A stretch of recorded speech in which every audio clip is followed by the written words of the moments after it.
so keep that in mind. Yeah, hey, forget I asked. That'll definitely do. Ew. Join the Discord. It was the least fun I've ever had playing this game. A small but vibrant and extremely humble community. No, I've seen the sleeves, but I'm like, you said you're suiting up, and then you put your sleeve on. Thank you for saying that. Because I'm a demon on the keys. Next thing I know, we're both dead. I immediately left the lobby. In Vietnam. What are they playing for? Are they playing to win? Stay humble. Stay humble. We are live. Excuse me. And I had mucus Is that what in that my is? throat. Easy. Okay. What? From the strawberry lemonade truly. We're allies, okay? Just fucking tone down your homophobic That's not at all what I insinuations, meant. please. But okay. It's actually Tanner funny hates that gay you. people. Got it. Okay, got it. Got it. Cool. What do you mean? Okay, all right, let's move on. Welcome to the show, episode 138. This is the Dropshot, a Call of Duty podcast. We Not are, of really. course, allies. It's not really a Call of Duty podcast, but This is a podcast about allyship and how you can not be a white piece of shit. Of course, that's a joke. We don't care. Now, why was there mucus in my throat? And it was in fact mucus. The strawberry lemonade Truly. So, there's an interesting journey that I took with Trulies.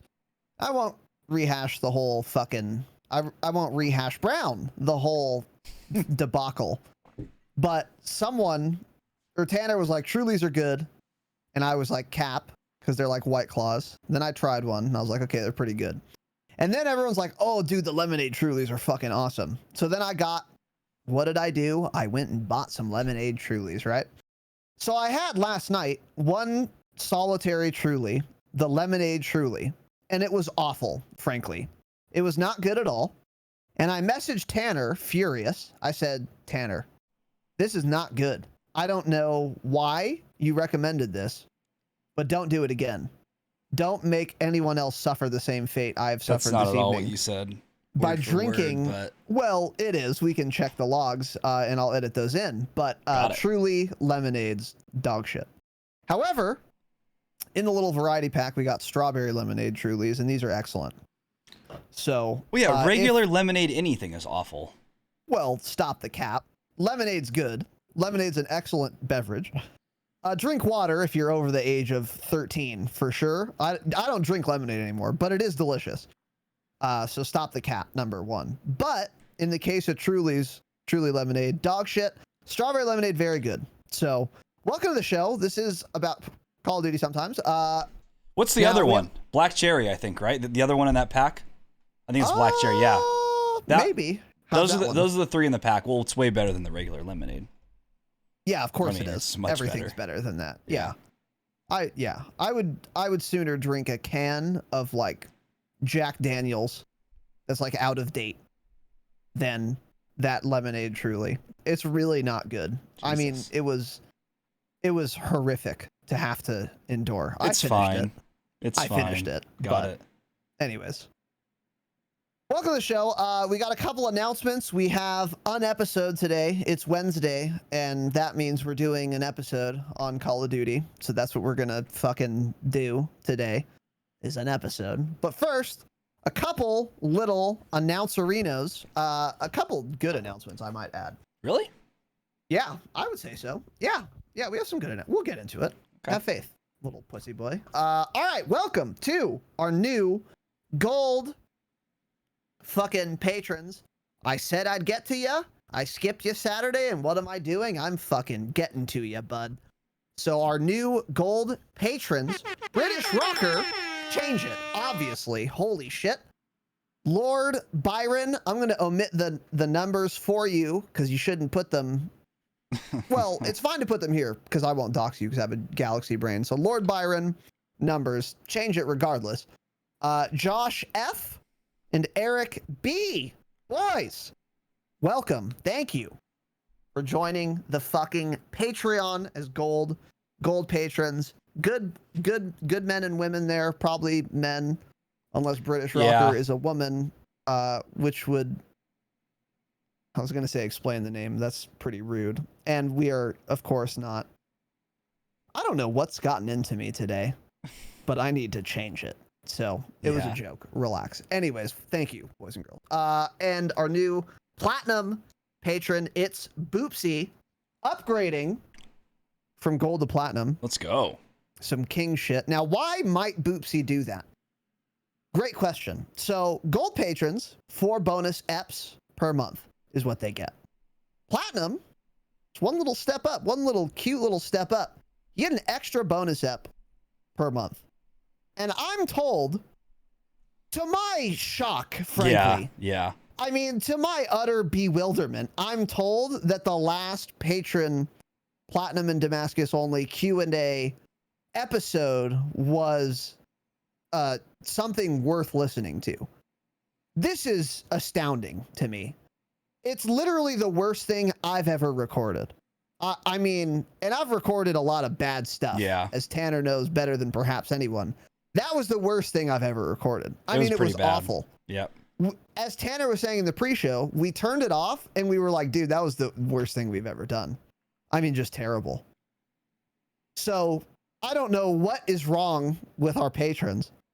I know some things that are wrong with them, but the fact that they enjoyed that is just, I mean, it defies reason, really. But they enjoyed it, so it's extra content.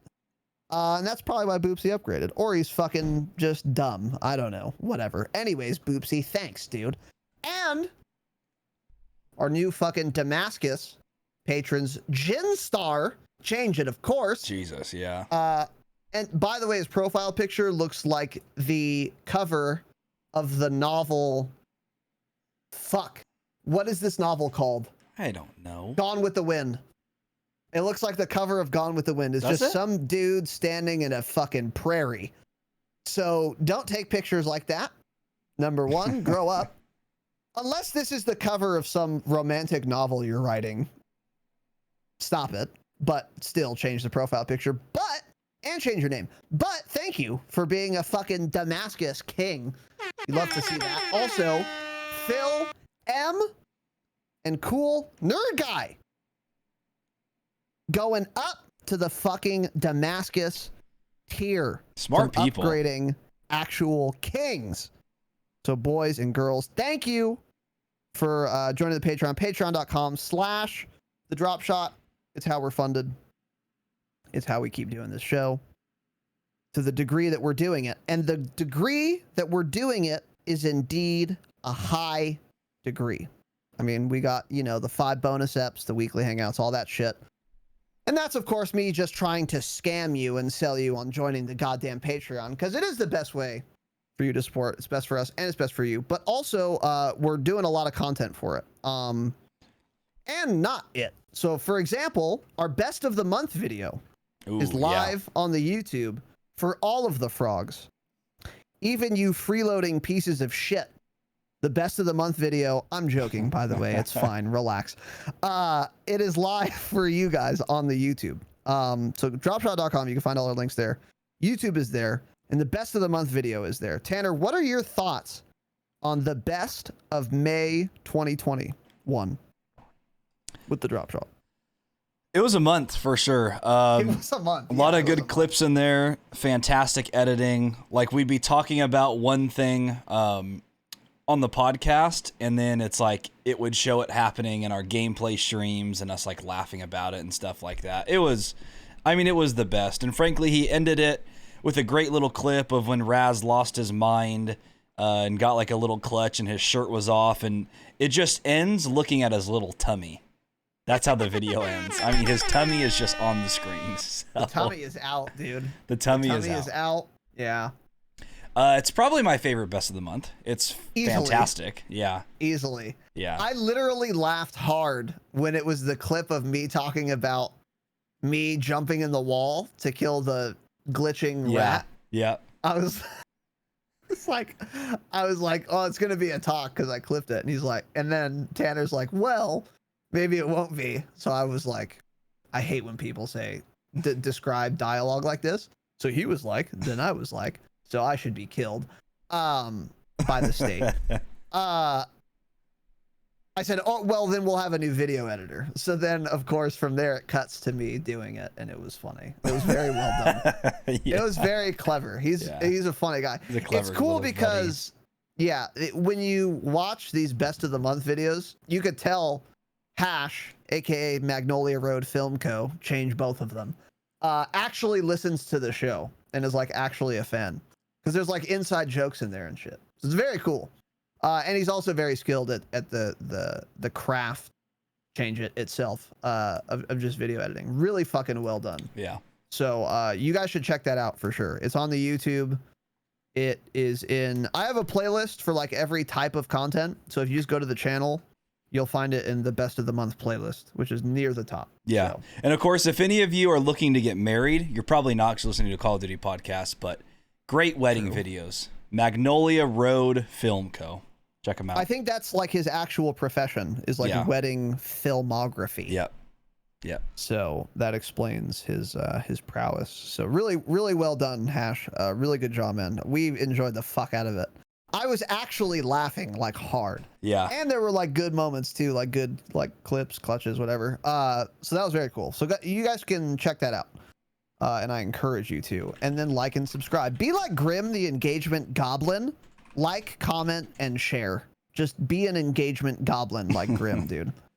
Be the engagement goblin. The engagement goblin strikes again, dude. Yeah, he's just an engagement goblin, dude. He's twisted at it.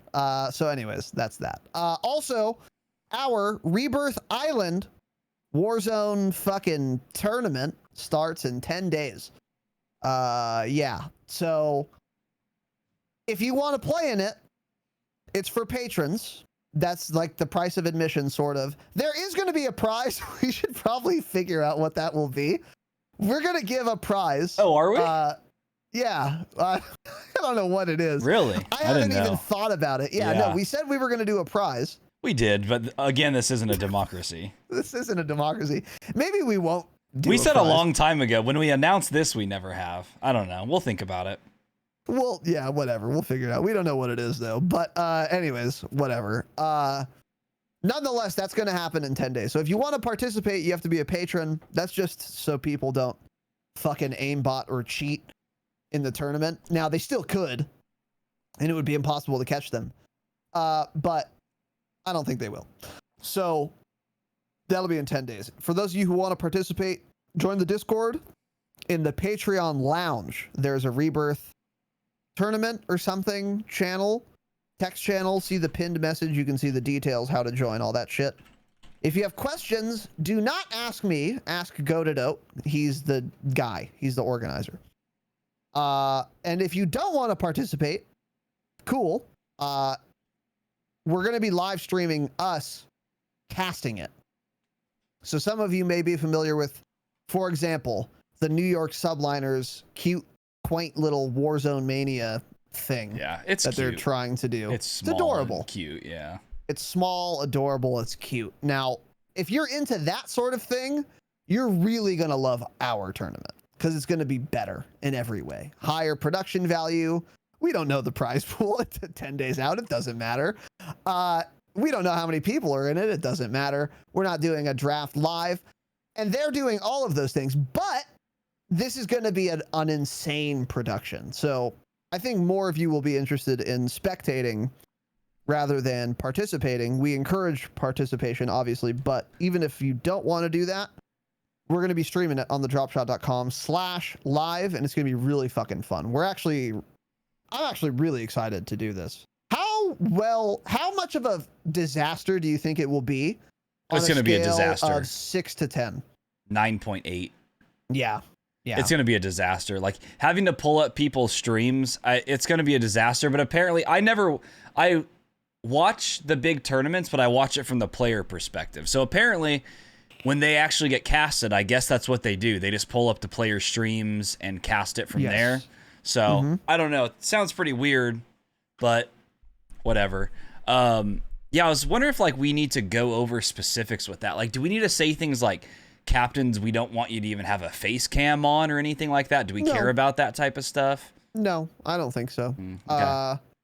I think because I have been kind of studying casting Let's not of say these tournaments. study, but yeah. I have been. I've been watching them, and when I otherwise wouldn't. Okay. And what they seem Got to it. do is that I'll have like fucking L stream up. It'll be full screen, and then I'll have our stupid faces on it.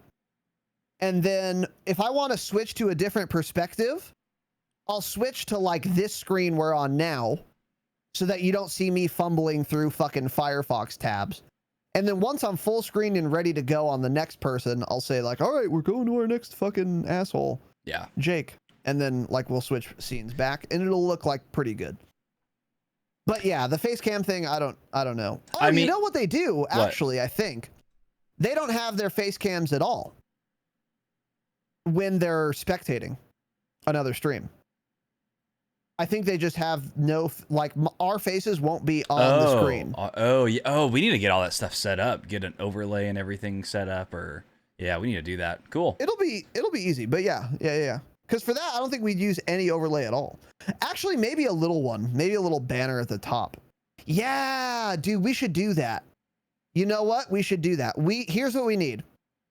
We need something that's like horizontally along most of the top of the screen that says like the Dropshot Rebirth Island open or Rebirth Island patron. It's an open. invitational.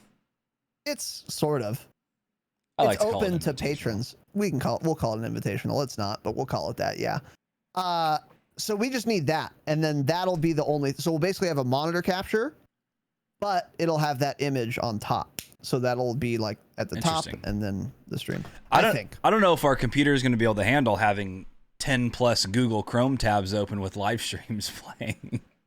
Yeah, it's gonna be. So yeah, It's gonna be interesting. So I let's mean, put mine a, can, of course. I have a stream PC. Let's put a Has a- donation goal up real quick just to get a you're new right, mine PC can't. built. Yeah, just you're right. for this. Yeah. You're right. Yep, So, you're right. Yeah, let me get right on that. All the donations. I forgot about that, and you're right. I can't have 10 Chrome tabs open on my $5,000 PC. Yeah, You're right. Yeah, let's get a little donation goal yeah. going. So Cool. yeah. Anyway, that'll be on the 12th at a time. Next Saturday the 12th. Yep, at some time. So 1 p.m. it's gonna Pacific. it's gonna be really fun. And for those of you who watch the gunfight tournament, it's gonna be similar to that. But Tanner and I have refined our casting abilities. You haven't done anything. I've been practicing. You stop the cap. We've refined our abilities, and we've honed in on what we're gonna do. So it's gonna be really good. Also, why is this in the announcements? I guess I'll What? say this. Tanner and I played some pubs Rebirth Resurgence. It was quite fun. So Tanner and I got some new graphics for our gameplay streams. So like overlays and shit and transitions and stuff. They're awesome. And when we unveiled those yesterday, we also played Rebirth on stream for the first time, perhaps ever. Actually, have we ever streamed Rebirth Island before? When Verdansk 84 was coming out, yeah, when all that was going on. Oh yeah, that's right. Yeah. So we did that again. What was your experience like playing that video game? Rebirth was a lot of fun. It was a lot of fun because it's not like it's super intense and there's not as many cheaters. Those are the two biggest things, honestly. It's like we don't have those issues, and it's just chaotic, but it's still fun to me. Like I don't see it getting old super quickly. I see me wanting to switch back and forth between Verdansk and Rebirth, but I don't know. I think I can play both of them. They're both really fun. Rebirth is a great change of pace if you're kind of just getting bored. It's a great way to practice with guns and everything, by the way, especially on Resurgence.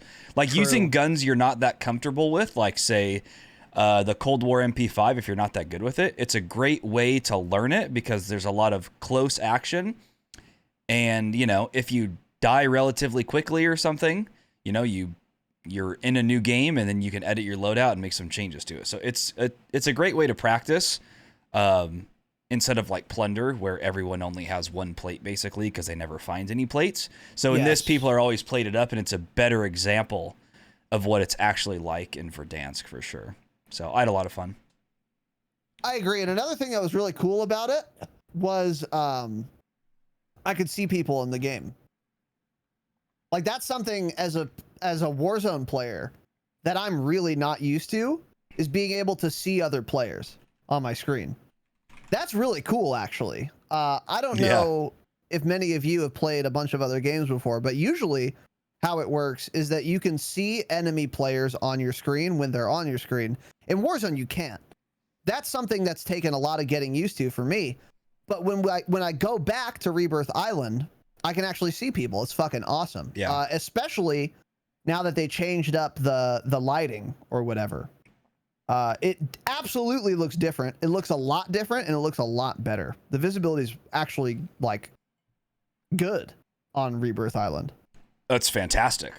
It Yeah. looks so good. You can look east and have a gunfight. Imagine. Yeah. Imagine looking east in the video game Warzone. It's just crazy. Crazy. Yeah. Yeah, It's holy shit. absolutely Yeah. insane. Yeah. So that's been really fun. So I guess the reason we announced this was to say, expect more Rebirth Island gameplay For sure. in the gameplay streams. We're still definitely going to play Warzone, but we're going to be playing this a little bit too, for sure. Yeah. I'm curious how much will like Rebirth Island Royale as opposed to Resurgence. What do you think?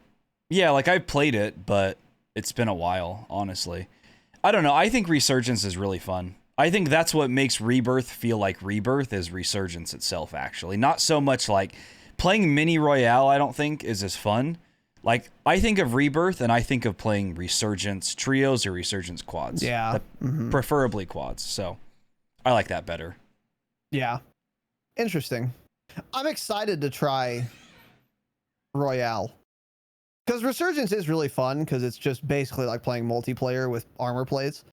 But I would like to see how it feels to play a BR on a map where I can see people, but it's like a different, smaller map. So it's still more fast-paced than Warzone. Yeah. I'm curious to see what that's going to be like. So keep your eyes peeled for that too, once that's available. I think it is always available in different like configurations or like team sizes. So we'll get into that pretty soon, I'm sure. So, Yeah. Dope. Next announcement on Friday, we are going to be showcasing. So we have, again, as I said, new overlays, all that shit, new alerts. We have text to speech enabled. I don't. So we can scam you even more. 300 bits or $3 and it'll be spoken unless it's like TOS, and then it won't be unless you get past the filter, which you probably could, but please don't.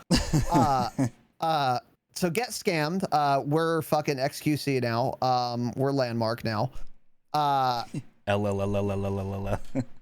We what's it called? We're going to be playing the video game on Friday. Well, yeah, we are going to be doing that. We showed that we unveiled this. Thank you. First, thank you, me. I don't know why I said that. Tuesday, but Tanner has his new shit set up too. So come check that out on Friday. And we are also going, by the way, we don't have text to speech in the podcast. So save your bits if you're trying to be a dipshit, or spend them. Save them for Saturday. Yeah.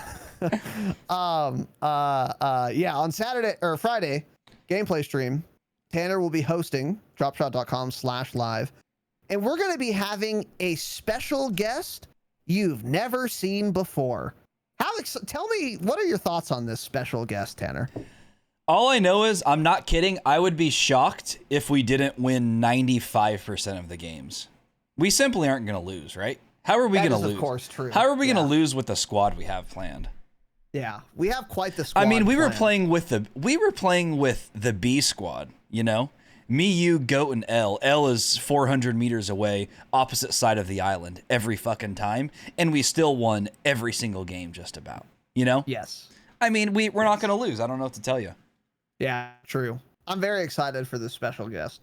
Yeah. Now, he's going to flake on us, of course, but if he doesn't, it's going to be both fun and exciting. So, yeah, make sure you guys tune in for that. Yeah. It's going to be a good fucking time. Yeah. Oh, and then last announcement, really.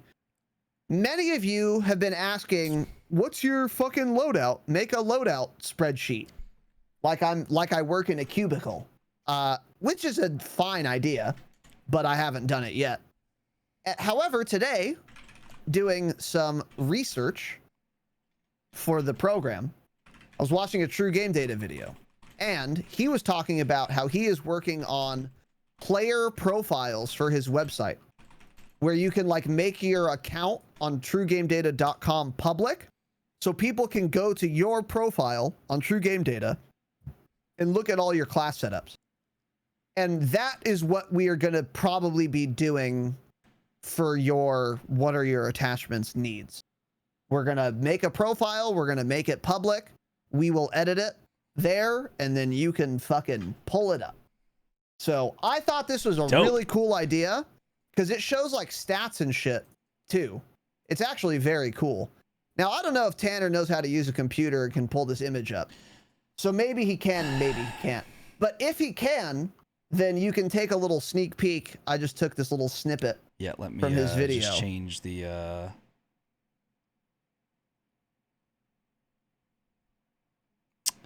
I don't care. He can't do it. It doesn't matter. He's old. He's dying. No, it's because the scene doesn't work because it never has the correct source. Your brain doesn't work. That's fine. Okay. Cool. Well, whatever. It doesn't matter. Take our word for it. We will be There's nothing to even look at. It doesn't matter. You can save profiles. It's that simple. You don't need to fucking look at anything. It's an excellent picture. It's not. Stop the cap. It's not. It's an excellent picture. Stop the cap. And we will be doing that for your what are your attachments needs. I know Tanner has like an Excel spreadsheet right now. Yeah, that Nick just linked or pulled up. But this is what we're doing going forward. It's really cool because like you can look at the loadout of the person, like the 5 attachments they have, and it'll also show like the DPS chart or the TTK chart for FPS players, and you know, like velocity, hip fire spread, all that shit will just be right there. It's actually very cool. So we're going to be using that. So with that said, Tanner, anything else you would like to announce today? No, I think we're good for the announcements other than our PO box openings here. All right. Then in that case, let's open some PO boxes. So I'm going to get those. Now, I will also say, let's see. This one's light as shit, so we'll open that first because it's probably trash unless it's Bill's. Jesus. That one's been here longer, too. That one we got about a week plus ago. About a week ago. Call me Bobby. Oh, yeah. We had one thing in the P.O. box, and it said, it was just a slip that said, like, come to the front desk for this item. And the line was just out of the door. Yeah, it's always really, it's very long at times. Can I ask, what the fuck is anyone doing in line at a post office? No, it's funny. We host a podcast, so we have an excuse to need to go to the fucking clerk at the post office. Yeah, what are you doing there? What the fuck is everyone else doing there? What could you possibly need to go to the clerk at the post office for? What do people do that for? I don't know. There were actually like 7 people in line at fucking 2:30 p.m. on a Wednesday at the post office. Why? Wait till all those people get off work at like 4:35. It's insane. There's so many people. I bet. Yeah, I don't know. Get a mailbox. It just doesn't. It makes me so Well, they're mad. not even doing that because they would just go and grab their items from the P.O. box if that were the case. I don't know what they're doing. They're always like asking dumb questions or something. Yeah. So, I mean, it's always just boomers asking questions that can be answered instantly if they Googled it. That's what it is. True. So anyways, there's one package that if you sent it, sorry, the United States Postal Service has commandeered that package. Yeah, and so we'll get that. Who knows when we'll get it. We'll get it. Frankly. I'll try going again tomorrow. If it's not busy, we'll try to grab it, but I don't know. I don't know why they didn't just put it in the P.O. box. So if it was like a food item, it's simply ruined. You didn't tell us. So I don't know. I don't know why they would do that. Yeah, don't send perishables, as we've said before, and we will say again. Just don't send perishables. Well, especially, now with this dog shit postal service, just not giving them things to us. Yeah, and it's also, 100 degrees outside, so it'll perish before it even arrives at the post office, really. And also stop packaging things well. Stop What it. does that mean? This is taking entirely too much effort. I'd rather the package just fall apart in transit than have to go through this. Well, that person didn't package Absolute. it.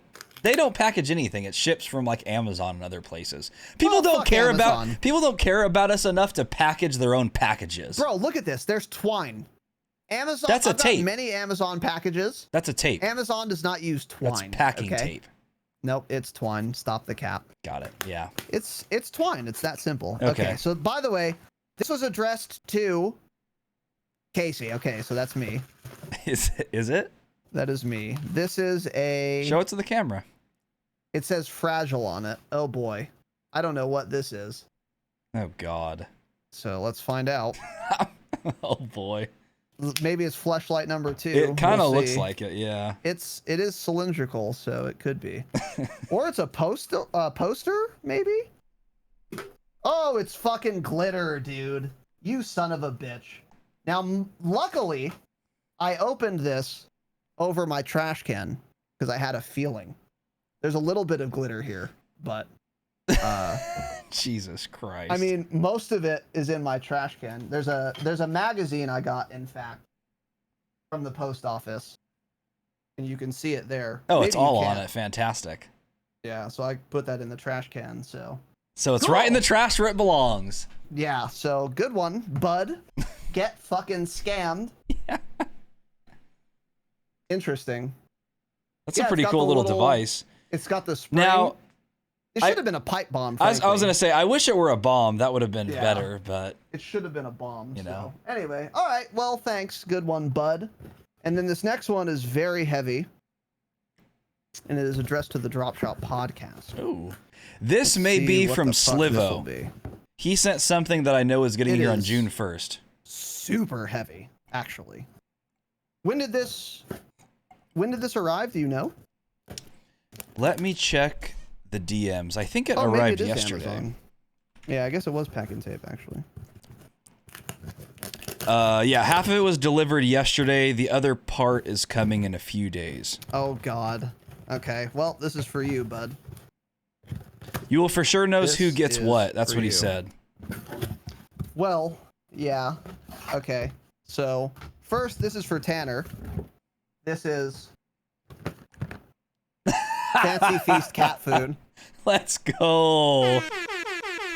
Seafood too.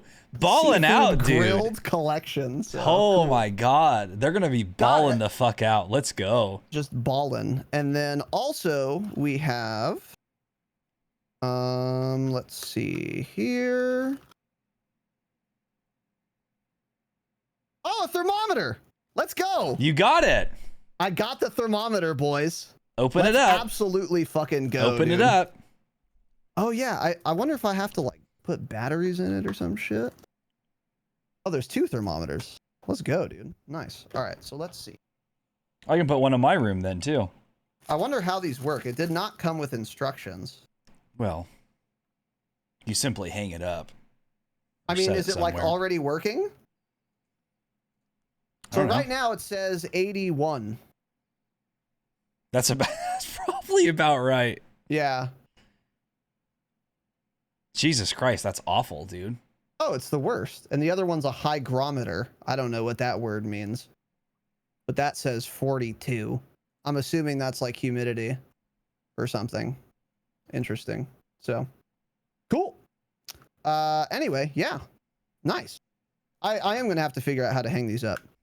But there is a little thing here. Oh, I can just stand it, dude. Let's fucking go. Now I'm just even more mad because now I know just how fucking hot it is in Yeah. this room. You shouldn't even have asked for Jesus it. Christ. Now you're furious. Yeah. It's just a reminder of how insufferable it is in here. So, all right. Well, if that was from Sliv, thank you, buddy. I fucking appreciate it. 2 of them too. Maybe I'll give you one, Tanner. Maybe I'll fuck around and. Do give you want me one. to have one? Because then you're going to ask what the temperature is, and it's True. going to be You know 15 what? degrees cooler. You're than right. yours, I will so. throw this away. Yeah, true. So. Or just All have put one down by your computer so you know the heat it's giving off, and then put the Oh other my one God. somewhere else. Yeah.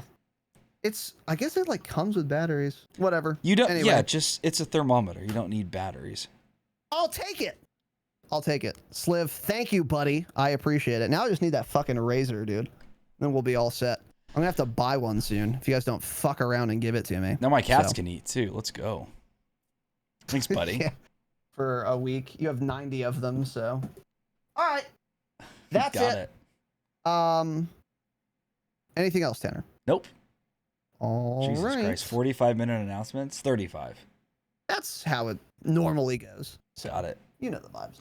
All right. If you're listening for the jingle, here it is.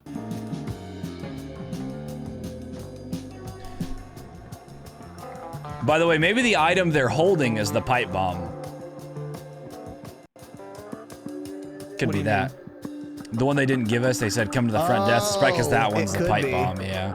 Yeah, it certainly could So we think be. this is a pipe bomb. Do you want to open it or do you want us to?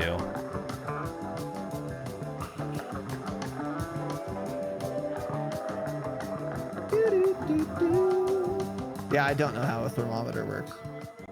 Thermometers don't need batteries? Oh, they have like mercury in them, huh? Yep. Interesting. Well, They have Very something. weird. I don't know. It doesn't matter. yeah. Cool. All right, welcome to the show, boys and girls. Today, we are getting started with playlist updates as always. Warzone playlist update is live. We have Plunder Trios and Rebirth Island Resurgence Quads, as Tanner and I were doing on Tuesday in Warzone, obviously. And then nothing really for Cold War, different than like last week when we covered them. So we also have Double Weapon XP going live in Cold War and Warzone from June 4th at 10 a.m., which I believe is Friday, to June 7th at 10 a.m. Pacific time, of course, which is Monday. So that is that. And now we are on to patch notes. Cold War, May 27th. Relatively small patch. Not much here, really. A couple interesting things about multi-team, though. So multi-team elimination now has map voting, and pings will now follow players around for like 5 seconds. Fantastic. Just like Warzone does. Yeah, which is cool. And then also, kills are granting more XP now, making this maybe a good way to level guns, actually. I don't know how much XP they would need to give to make this like better than Plunder, but I would imagine not much more. So yeah, this might be a good way to level guns at this time. So I don't know, but everything else in the patch was not really worth covering. So there is that. I'm glad there's map voting. That's actually pretty big. It's a good change. Yeah, that's true too. That's true too, actually. Yeah. Unfortunately, there was nothing about the loot like pool. Well, you just didn't place look or hard anything enough. like that. Are they in there? No, I'm saying you don't look hard enough around the map for the loot. Oh, got it. Cool. Yeah, you know what? Actually, in those notes, they were saying like, oh, it had like a little strategy section at the top, and I don't need strategy from people who don't play the game. But one thing they said was like, if you don't want to get in a bunch of action, land on the outskirts of the map, and then go like around the forest where there's a lot of loot. Like they actually said that in those patch notes, which is interesting. But that does kind of comport with what we were saying. Because they listen to us. Yeah, it's that simple. Oh, they're listeners. Yeah, that's of course true. So yeah. Anyway, yeah, that's pretty much it for Cold War. And then also on Warzone, May 27th, this is more interesting to talk about. So cargo truck spawn rates. Now, this is what we said about cargo trucks, right? It was obvious they were talking about cargo trucks when they said they were going to change something for solos. We thought they would remove cargo trucks because that would make sense. That would, yeah. Right? But did they do that? No, of course not. Instead, what they did, they reduced the number of trucks from a range of 16 to 20 before to exactly 5 and always 5 now. Cool. So what does that mean? Well, there are fewer cargo trucks now, but they're now just even better than they were before. Makes them way more valuable. Exactly. Just like reducing the number of stopping powers on the ground is not at all the change we wanted. Same with cargo trucks. So now there's a static 5. It's interesting that there were 16 to 20. And I wonder where the static 5 spawn now. But that just makes them so much better than they were before. And I think... I don't even know if this helps or not in solos. What do you think? I mean, it helps theoretically because there's still less. But if I play solos, which I don't because I'm not an absolute idiot... if you see a Bertha, you simply either use it or you need to destroy it instantly. So if people are thinking that way and they're destroying it, then it's okay. But they probably aren't. And so the final circle is still going to have Berthas in it, I would imagine. Because people are going to they're going to find those at the beginning of the game and they're going to keep them the entire game because they know it's valuable. So they're going to try their best to keep it up and make it all the way to the end with it. True. True. I mean, maybe they're just testing it out, hopefully, instead of just wanting to remove it entirely. Maybe this will work okay, and they'll see the issue fixed, like, entirely. But if not, then, you know, they can always just go back and take all of them out. Yeah. And according to chat, Pib is saying the final circles haven't been any Berthas at all. So that's good. Again, I don't play solos, and I don't want to. Yeah, that makes sense. I would say... I'll just add that, yeah, they are more valuable, but it does, in fairness, reduce almost certainly the number at the end, which is arguably when they're the most cancer. So that's something. I think overall this is probably good. I will also say, even if you're playing solos, it doesn't take that many shots to kill a truck. So, like, just start shooting it. Dump, like, 4 AR mags and it'll be dead before that. Now, that's a lot of ammo, obviously. Yeah. But it's unlikely you're going to have to solo finish a full health Bertha. So, just shoot them as soon as you see them if you know they're going to be a problem for you later. Just start getting shots. Yeah, but also, like, if you're running in the open or something... there's nothing you can do if a Bertha's coming towards you. Like, you can't blow it up in time if it's coming straight at you to run you over. So ultimately it'd be better if they were just gone entirely, but at least they did something. I mean, cutting it down to like what, 25% of the spawn rate they were at, that's pretty good. But I would still like to see it be even more. Yeah. 20%, something like that. Yeah, I don't know. I agree. Or just make them less tanky. It's just dumb that you can't shoot people out of them. Like, I would prefer they have small windows, but the windows are just like the windows of like the SUV. Like, you can get headshotted out of the SUV. It's kind of hard to do, but you can do it. You can die, you know. But the cargo truck is like bulletproof glass too. Like, you can get a headshot straight on and it won't be a kill with like a sniper.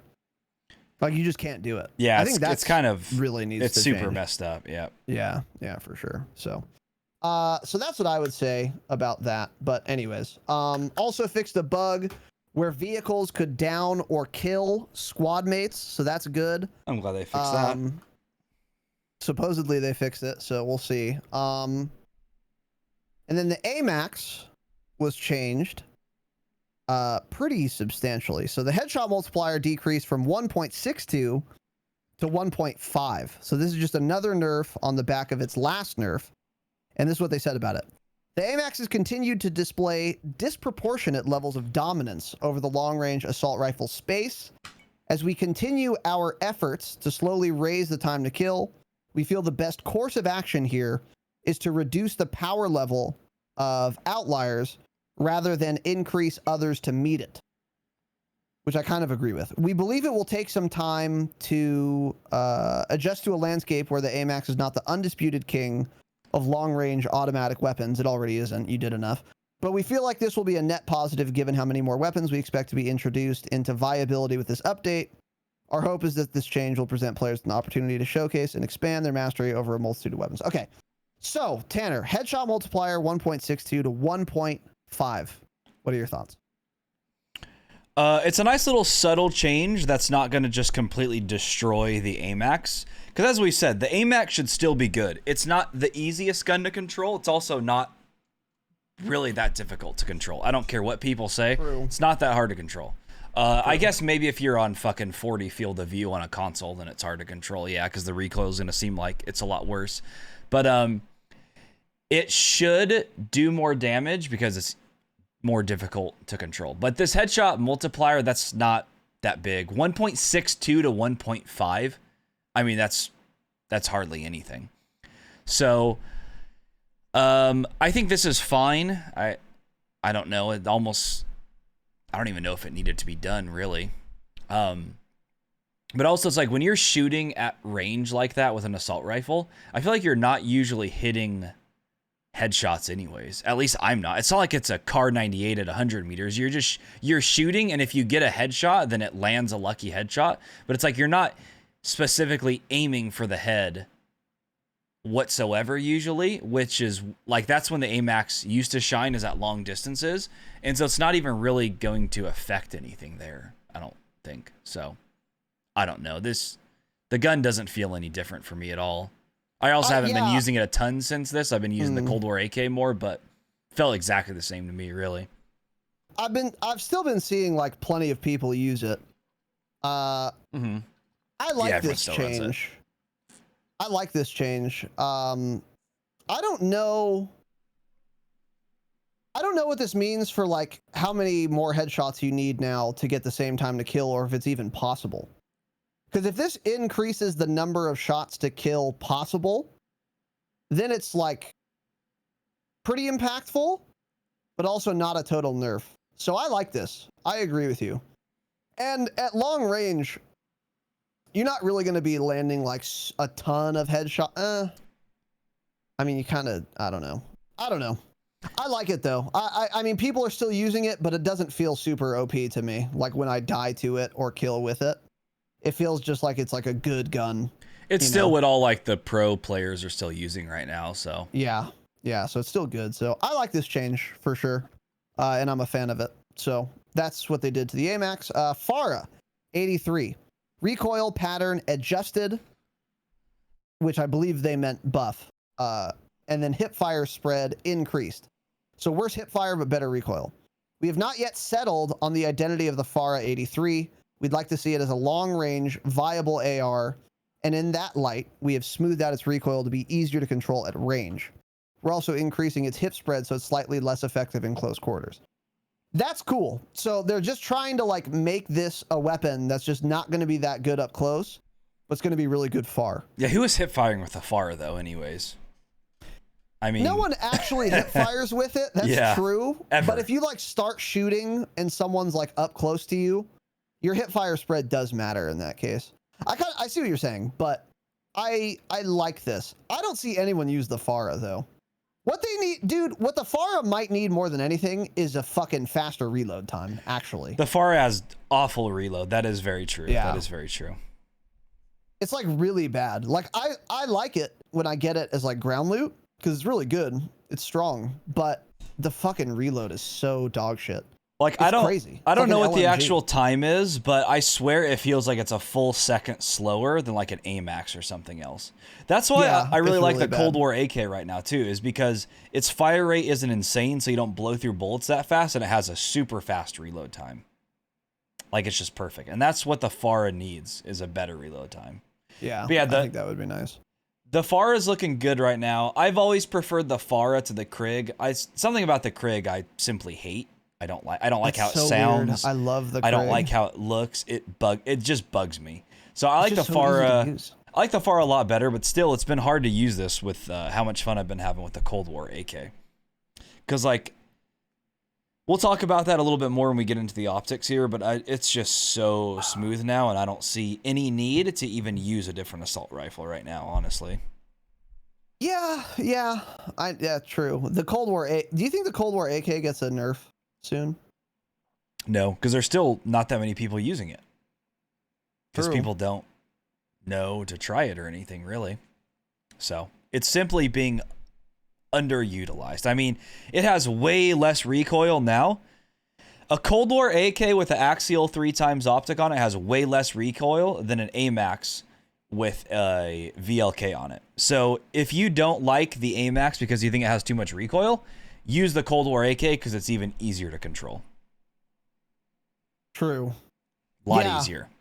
And it feels like just as chunky, actually. It feels like it honestly feels like it kills faster to me, but it definitely has worse bullet velocity. So like at extreme distances when you shouldn't really be using an AR anyways, but if you don't have a sniper and you kind of have to take the shots, the AMAX is still going to be better, even though it has more recoil. But like within, I would say even like 100 meters probably, but mostly like 75 meters and closer, I think the Cold War AK is way better. Yeah. Mm-hmm. True. I agree. And that's how a lot of people are using it, is like with a sniper, myself included. I fucking love that gun. It's fun to use as fuck. I was using it with an SMG on Rebirth, and I'll do that again on Friday if you guys want to see it. It felt good. I want to try the Farah now, dude. Yeah. Maybe try that too. I haven't tried the Farah like literally since Season 3 Reloaded came out. So I got to give that a shot. So yeah, that's interesting. And then the optics were changed. The Axial Arms 3X, the Royal and Cross 4X, and the SUSAT multi-zoom. All they said about it was optic reworked. Basically, what they did, so for like the Axial 3X, for example, they made it look basically identical to a VLK with like the T-pose reticle. And you can still change the reticle, so if you don't want to use that, you can change it to one of the Cold War ones. But the Axial Arms 3X now looks and behaves virtually the same as a VLK. So now you can basically put a VLK on a Cold War gun. Yeah. And people are really liking it. And now... It doesn't zoom quite as much, though. I did notice that, because it feels pretty similar, but I picked up some kid's dog shit AMAX, embarrassing using an AMAX on Rebirth in June of 2021. It's embarrassing. But I picked up somebody's AMAX, and I noticed that right away. I was like, dude, a VLK does have quite a bit more zoom than an Axial 3 times, actually. Really? That's what it felt like. Now, maybe it was just in my dumb head because of like the outside view. I don't know how to explain it, but like maybe like the view of like the housing or something. Yeah, maybe that like screwed it up, but it felt like it zoomed in way more to me. Interesting. Yeah, it could. I don't know exactly precisely how much each of them zoom, but it certainly feels way closer to a VLK than it used to. And just as importantly, the fucking scope takes up less of your screen, like a lot. So your peripheral vision now with the Axial and the Royal and Cross and the multi-zoom is way better now. Because instead of the scope being like in your entire fucking screen, it's just like in the center, like a VLK is. And maybe even better than a VLK, actually. It might have better peripheral vision than a VLK. And everyone's pleased with this, myself included. And it kind of puts all of these Cold War ARs in a new light. Like, this is what True Game Data was saying. He was like, we kind of all thought that these Cold War ARs all just had a lot of recoil, but actually, it's just we were all trying to use fucking sniper scopes on them. And if you put a sniper scope on a RAM, it's going to look like it has the same recoil too. Exactly. But it actually doesn't. So now that we have an optic to use, it's like all of a sudden all these Cold War ARs now become like way better. Because now you can control the recoil because you're not zoomed in so fucking much or not at all. And that was kind of the option before. There was no middle ground, and now there is. Yeah. So I'm a huge fan of these optics. And I wonder if they're going to change other optics as well. I don't know what else they would change. Yeah, I don't know either. But either way, great change, and they did a good job with that. So that was really good. And we have some before and after pictures, which we will not be showing you. Yeah, what are you going to say? So the 4 times Royal and Cross to me is awful. I think it has a way smaller sight picture than an AMAX.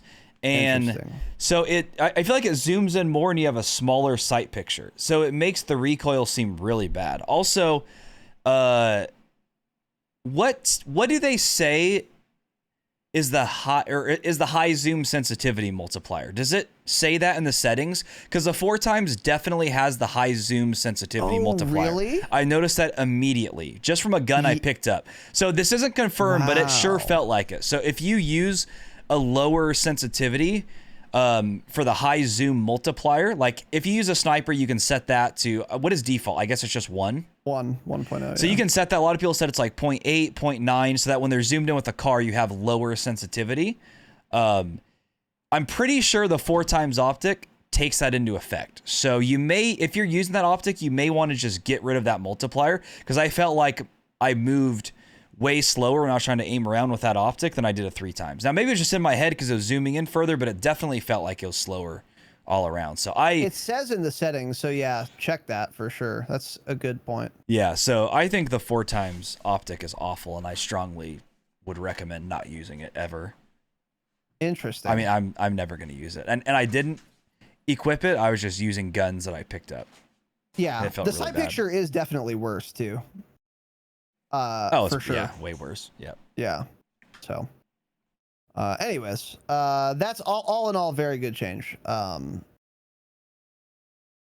I want to try. I want to try the Faro with that 3x, dude. I'm actually pretty excited to give that a go. Yeah, that'll be nice. I'm gonna do that next time. But anyways, also, and by the way, these are not all the patch notes. This is what we thought was like relevant. This is most of them in this case, though. Muzzles, suppressors on LMGs, ADS speed increased from 2% to 3.5%, and sprint-to-fire speed increased from 4 to 5%. So this is not for the like agency or GRU suppressors on LMGs, which is probably what you'd want to use anyway, but maybe not. This is for like the regular suppressor, like the third option for muzzles or whatever. Now the ADS faster and the sprint to fire is even better. That's actually pretty fucking interesting.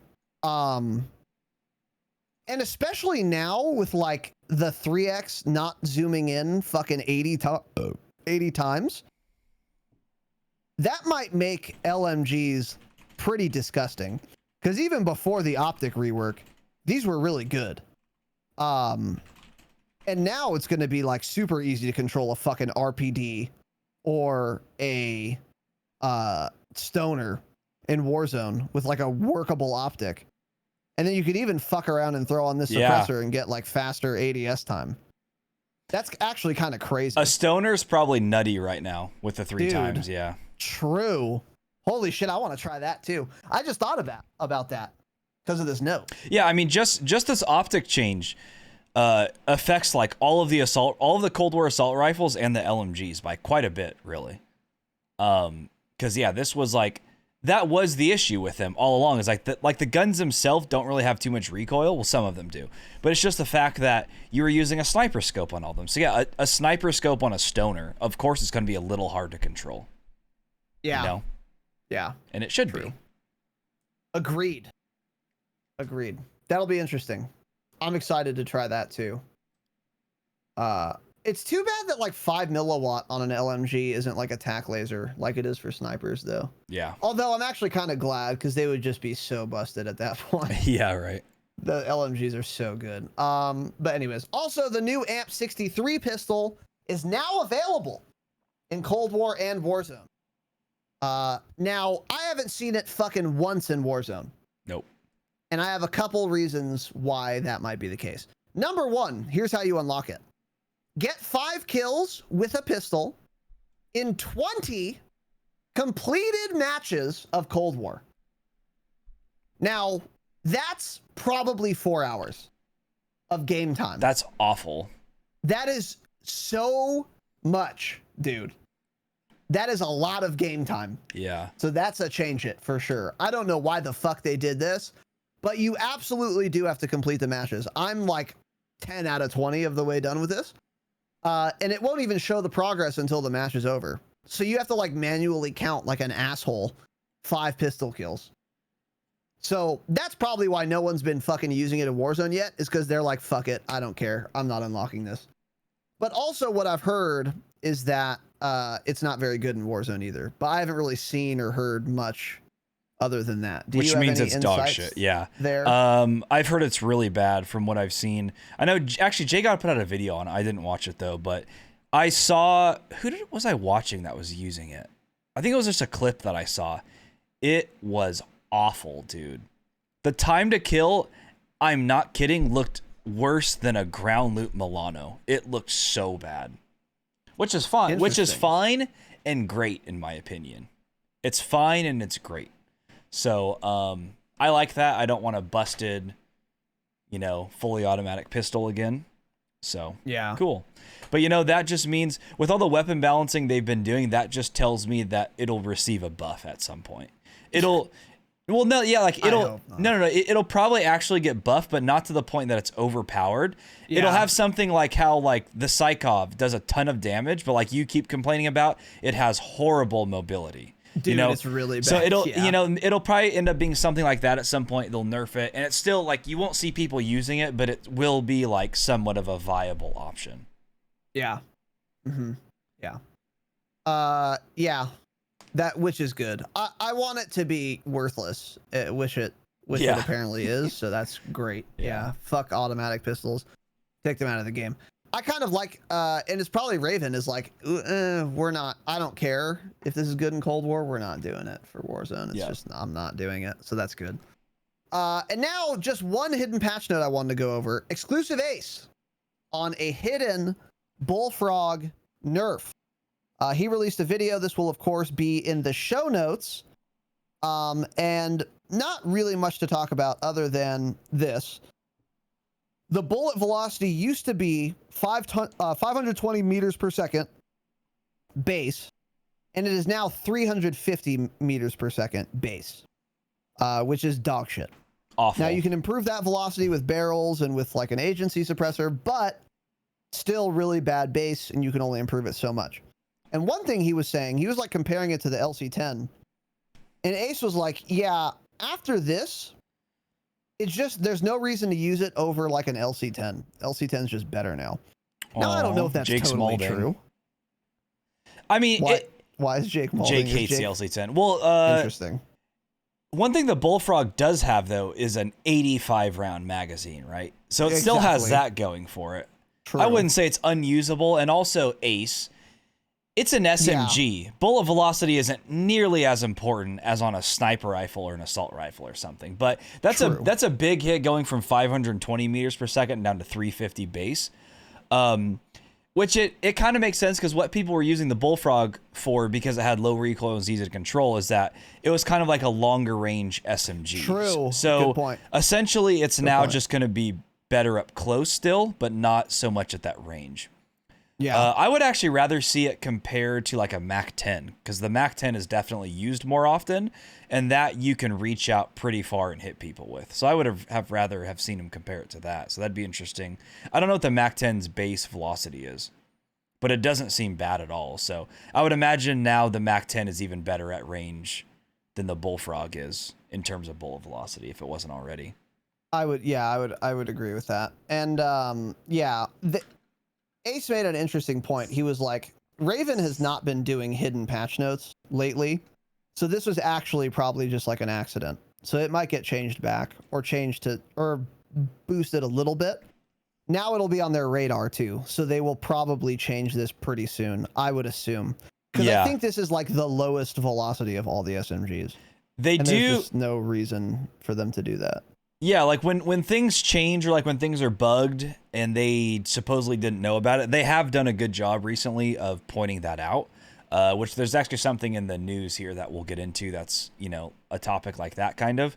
And so I think you're right. I bet in like patch notes next week or something, they'll probably come out and either say like, yes, this was changed, we didn't realize it, we're going to keep it this way, or they're going to say like, yes, this has been changed back or something. I don't think they'll just let it slide, honestly, because they've done a good job at that. Agreed.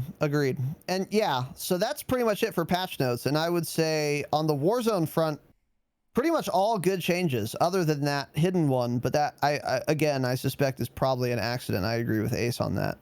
And the AMP-63 being dog shit is fantastic. Yeah. Fuck fully auto secondaries. It's cringe. So that's good. Only thing I don't like is the cargo trucks, actually. I think that's fucking dumb. Just like stopping power, I think is even worse, obviously. And hey, here's a question, Tanner. Do you think we get a reduction in the amount of dead silence? I think we do. Gotten a reduction in the amount of stopping power. They're doing a good job listening to big content creators and people on Twitter in general, and I do think we'll see a reduction in dead silence in the coming weeks, yeah.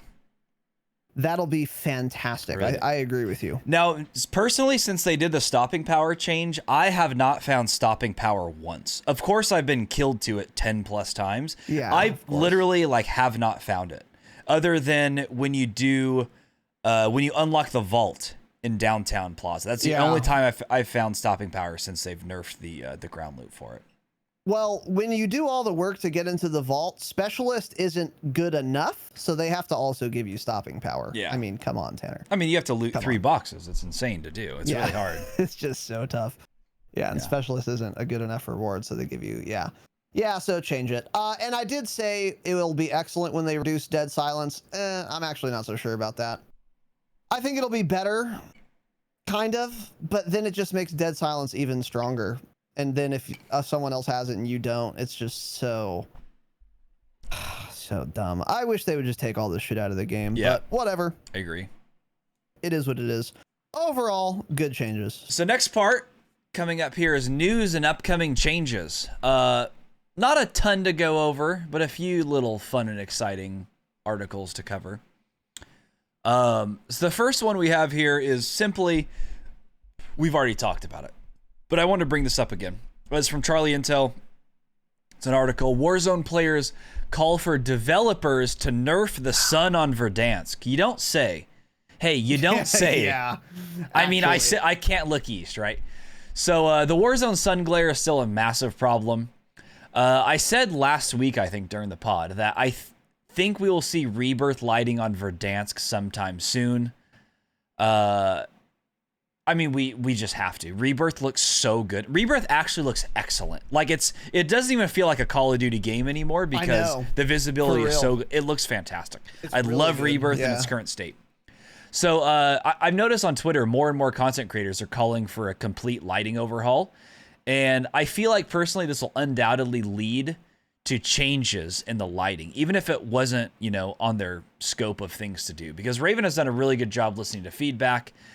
And, it'd be great to look east and just not be fucking the sun in your eyes. I mean, if you're, like, I'm not kidding. If you're facing east and somebody is at a higher elevation than you, cool. They're going to win the gunfight. If you're a 3.8 KD and they're a 0.47, they're strictly winning the gunfight because you can't see that person.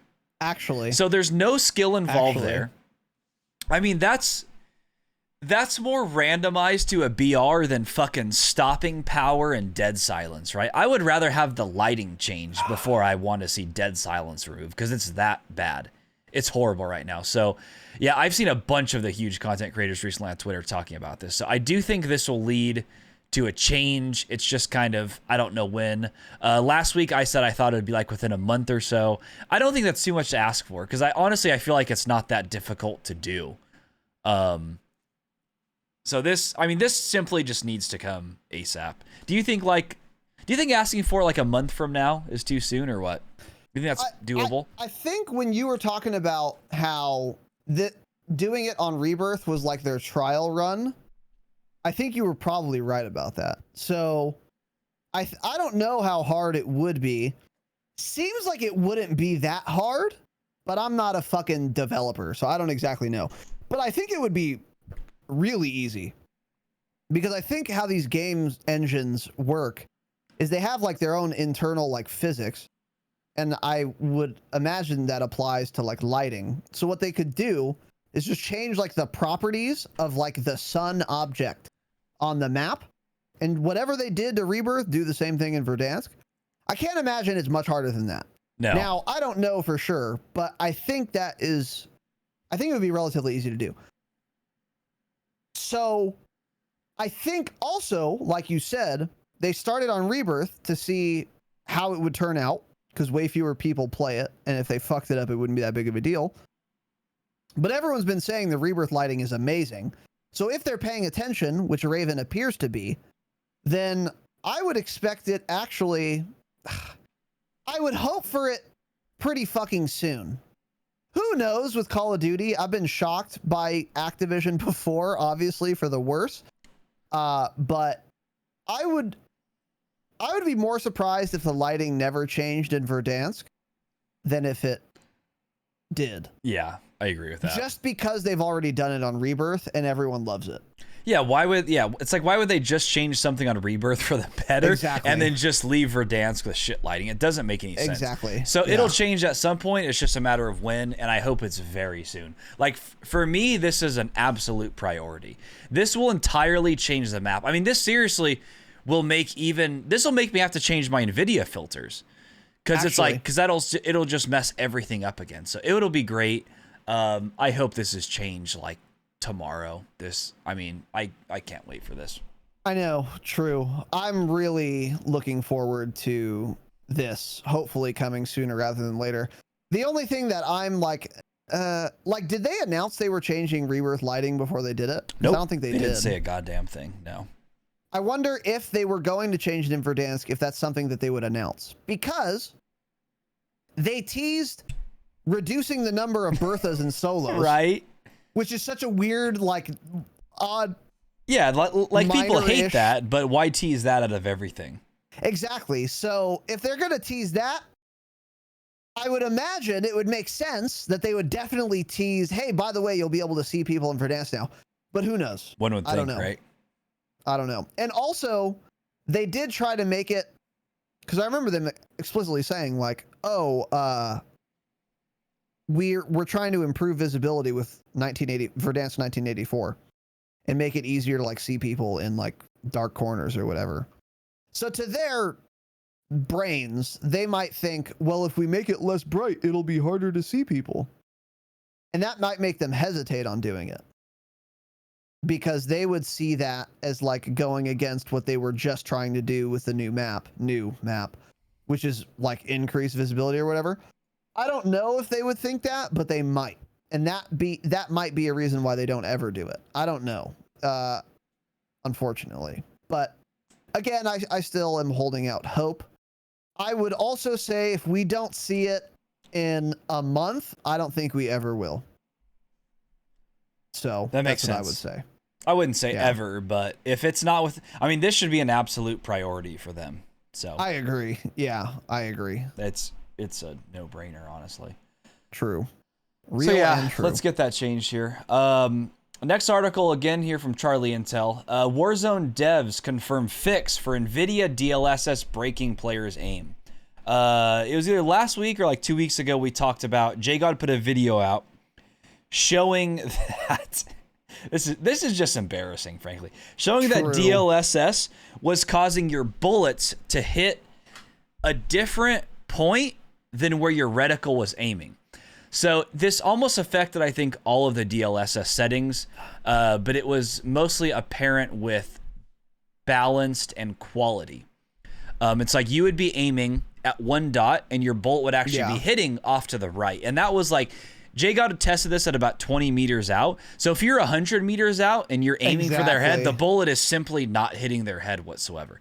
So this was a major problem. I don't know how this happened, but apparently Beanox, who's now just recently working for Warzone, is working on a fix for this with NVIDIA, it actually said. So that's interesting that they had to bring NVIDIA in for this. I don't know why NVIDIA would have anything to do with this.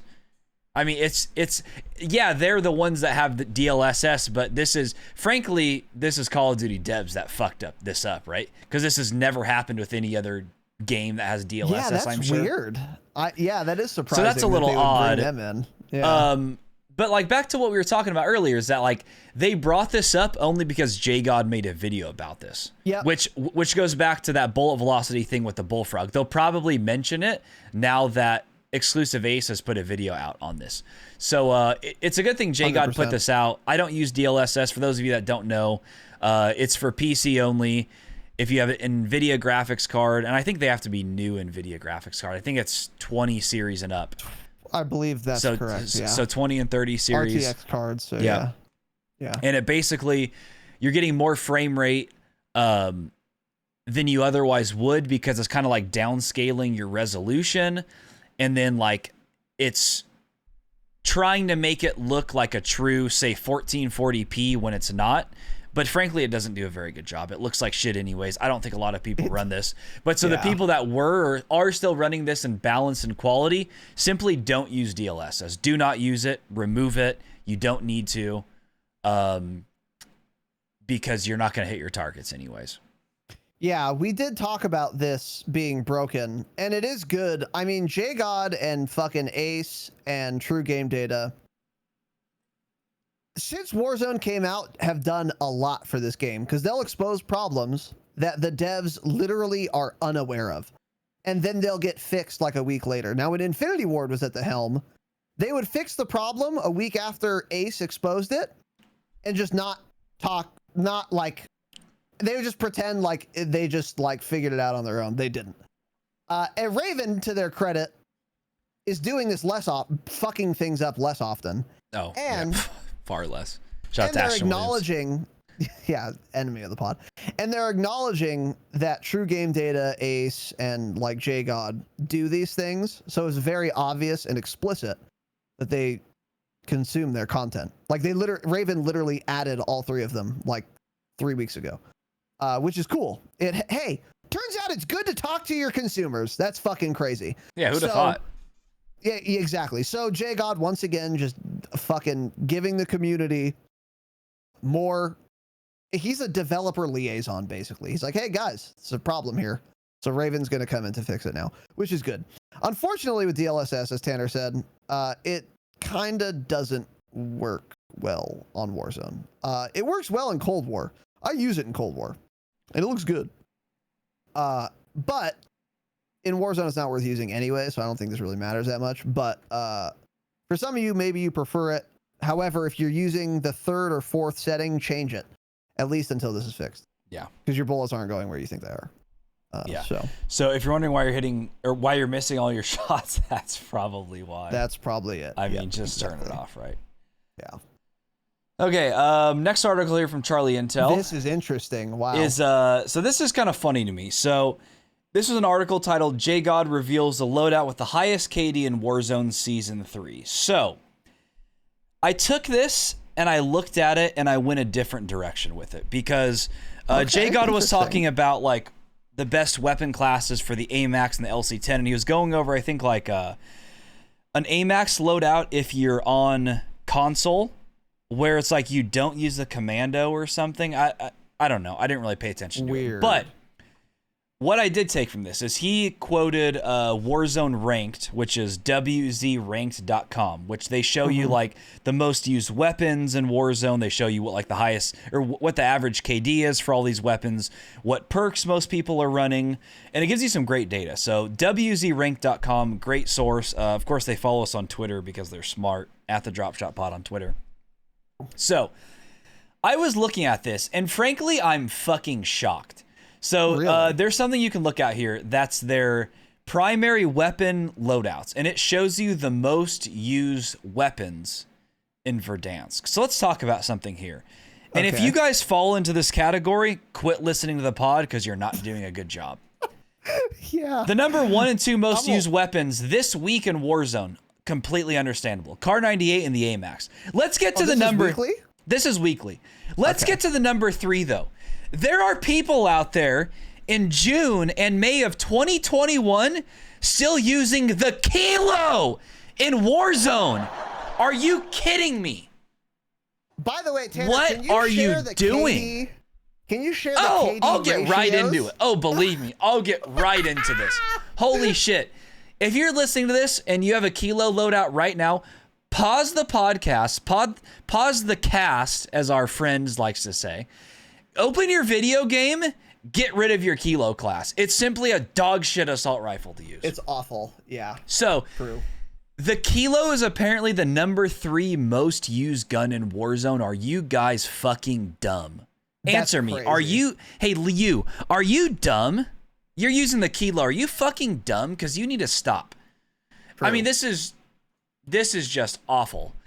So let's talk about this. So the gun I've been using mostly the last week or so has been the Cold War AK-47. Surprisingly, to my absolute shock, this is the 14th most used weapon in Warzone this week. Why? There are not 14 better guns in Warzone than the Cold War AK-47. True. It is right now a top 5 gun. It's that simple. So this is where it gets good. So the Cold War AK-47 is the 14th most used gun in Cold War, yet its average KD when somebody's using that gun is 1.15. The Kilo, which is quite high. Like hold on, let's go to the number one spot, the Car 98. Yeah, it's actually not. Is it the number one? It says number one. On my screen, it says number one. Oh, I guess snipers is not. But when you sort it by KD, it's not. Oh, I guess it doesn't put snipers there. That's why. I'm sorting by rank. So if you sort by rank, the number one. That's sorting it by popularity. Yes, correct. So the most popular gun is the Car 98. Yep. Average KD with this is 0.95. Now that might imply that the car is not very good because it's less than average. 0.95 is closer to average than 1.0, first of all, because you can kill yourself in game, of course, and that'll lower the mean KD. It's less than 1.0. But it's also a sniper. So many people try to hit fucking quickscopes and be snipers. And sniping in Warzone is in general harder than using like an AR. So its KD being less than 1, okay, that's fine. Whatever. Number 2 most popular gun, AMAX. KD ratio on average for anyone using an AMAX is 1.2 That is significantly higher than average. Yes, that's the highest in the game. Orders of magnitude higher than average, yeah.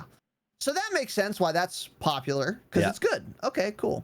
Number 3, Kilo 141. The average, this is the least surprising thing I've ever seen or read ever in my life in 29 years. The average KD of anyone using a Kilo is 0.88. Now, keep in mind, what makes this even worse is that it's impossible to miss shots with a Kilo, right? Oh, so if you're it's the using a easiest Kilo, assault rifle to use. It has absolutely no recoil. You're not going to miss a shot. Still, despite the fact that you can't miss, the average KD is only 0.88. Why is that? Because it's a dog shit gun and it has an extra damage drop off, and stop using it, as Tanner put it. Yes. It's an awful gun. A fully automatic assault rifle cannot be this accurate, have a 0.88 average KD amongst all users, and be good. Something has to give. Yeah. The gun's not good, period. Stop using it. Yeah, so when you sort this by KD ratio, I mean, it's literally not even in the top 25. It's so far out in terms of KD ratio. Now, granted, it's because more people use the Kilo than, say, something like the VLK Rogue, which has a higher KD ratio on average. So it is because more people use the Kilo. True. So that's what's weird here. So it's like, is this more because the gun is absolute trash? It is. Or is it because the bad players are the only ones using the Kilo now?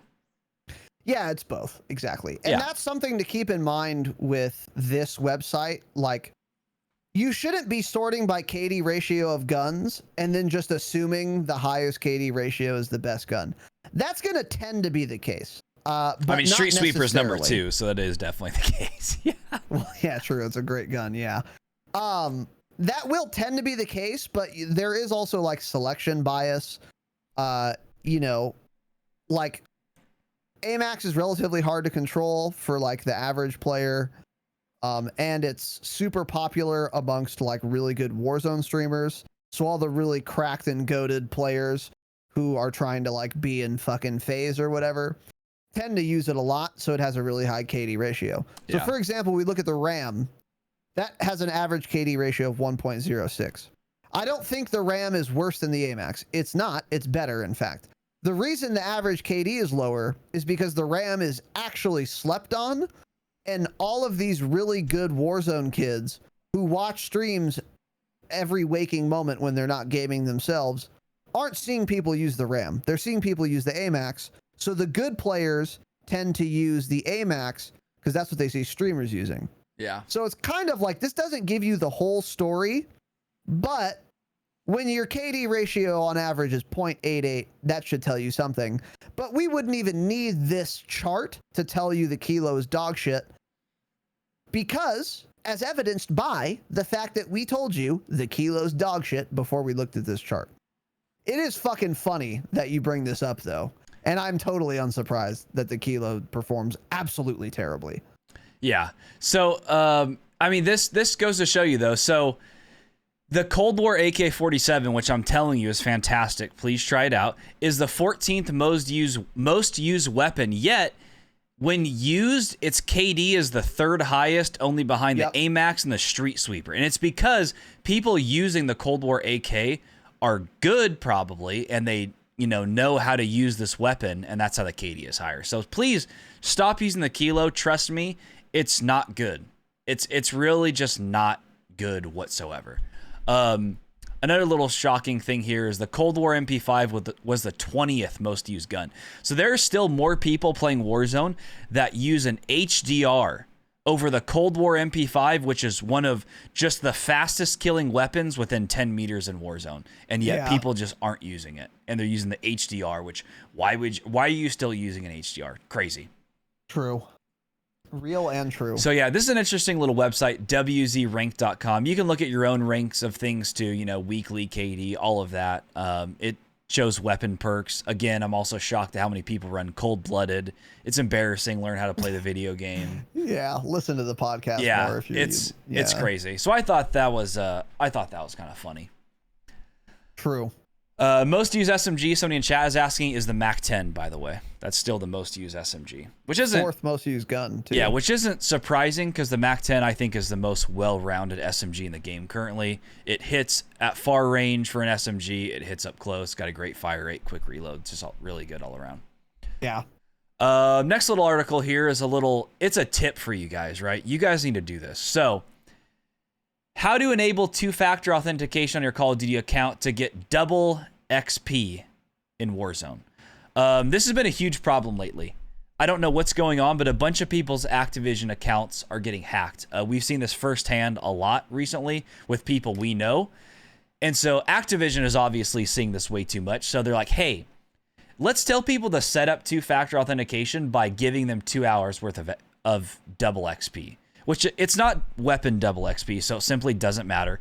But they're really pushing you to sign up for this because they know everyone's accounts are just getting hacked. So one of our friends, actually, Low Cap, that we've been playing with for a long time, hadn't played the game for this is months. So funny. Logged on, tried to play it. His Activision account had been hacked. He's lost everything. It's gone. He's lost everything. So fuck Low Cap, but his shit is just gone. Low Cap's a smart guy. Well, he's not. Why would you not have two-factor on? I didn't have it on until 2 days ago. I turned that shit on everything. It's so Two-factor is usually just awful because they force you to use like Google Authenticator, which is a horrible program. Terrible. True. And I've already been locked out of my NiceHash account and had to email them because Google Authenticator just stops working and it acts like you never set it up. So it's fucking terrible. Somebody needs to come up with a better system than that.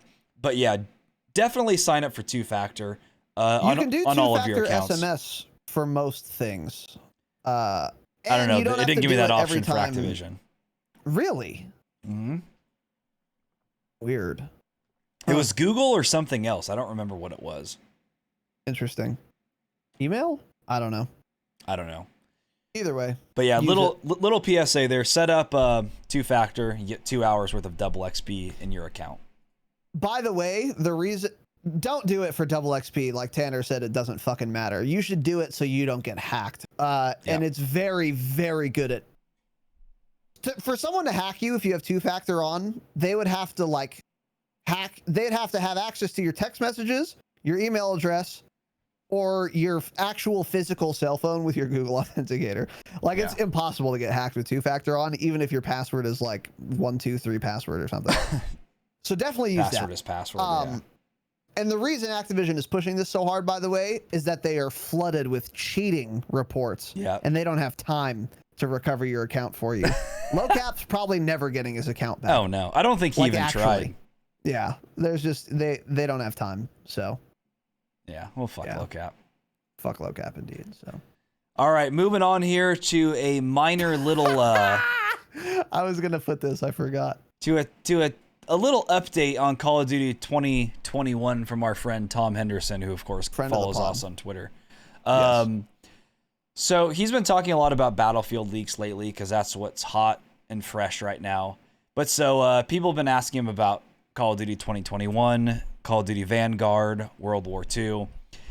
And so he fired off a little tweet earlier, and he was saying, what is going on with Call of Duty Vanguard? And he posted this little GIF, and it's a guy just standing with a pile of trash bags, just saying the game is trash, it's shit. Yes.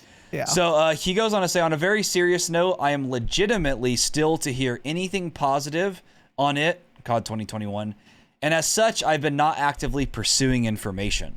I'm also not interested in a World War II Call of Duty title. Same here, bud. If I get into it, if I get info, I'll report it, but I'm not going to pursue it.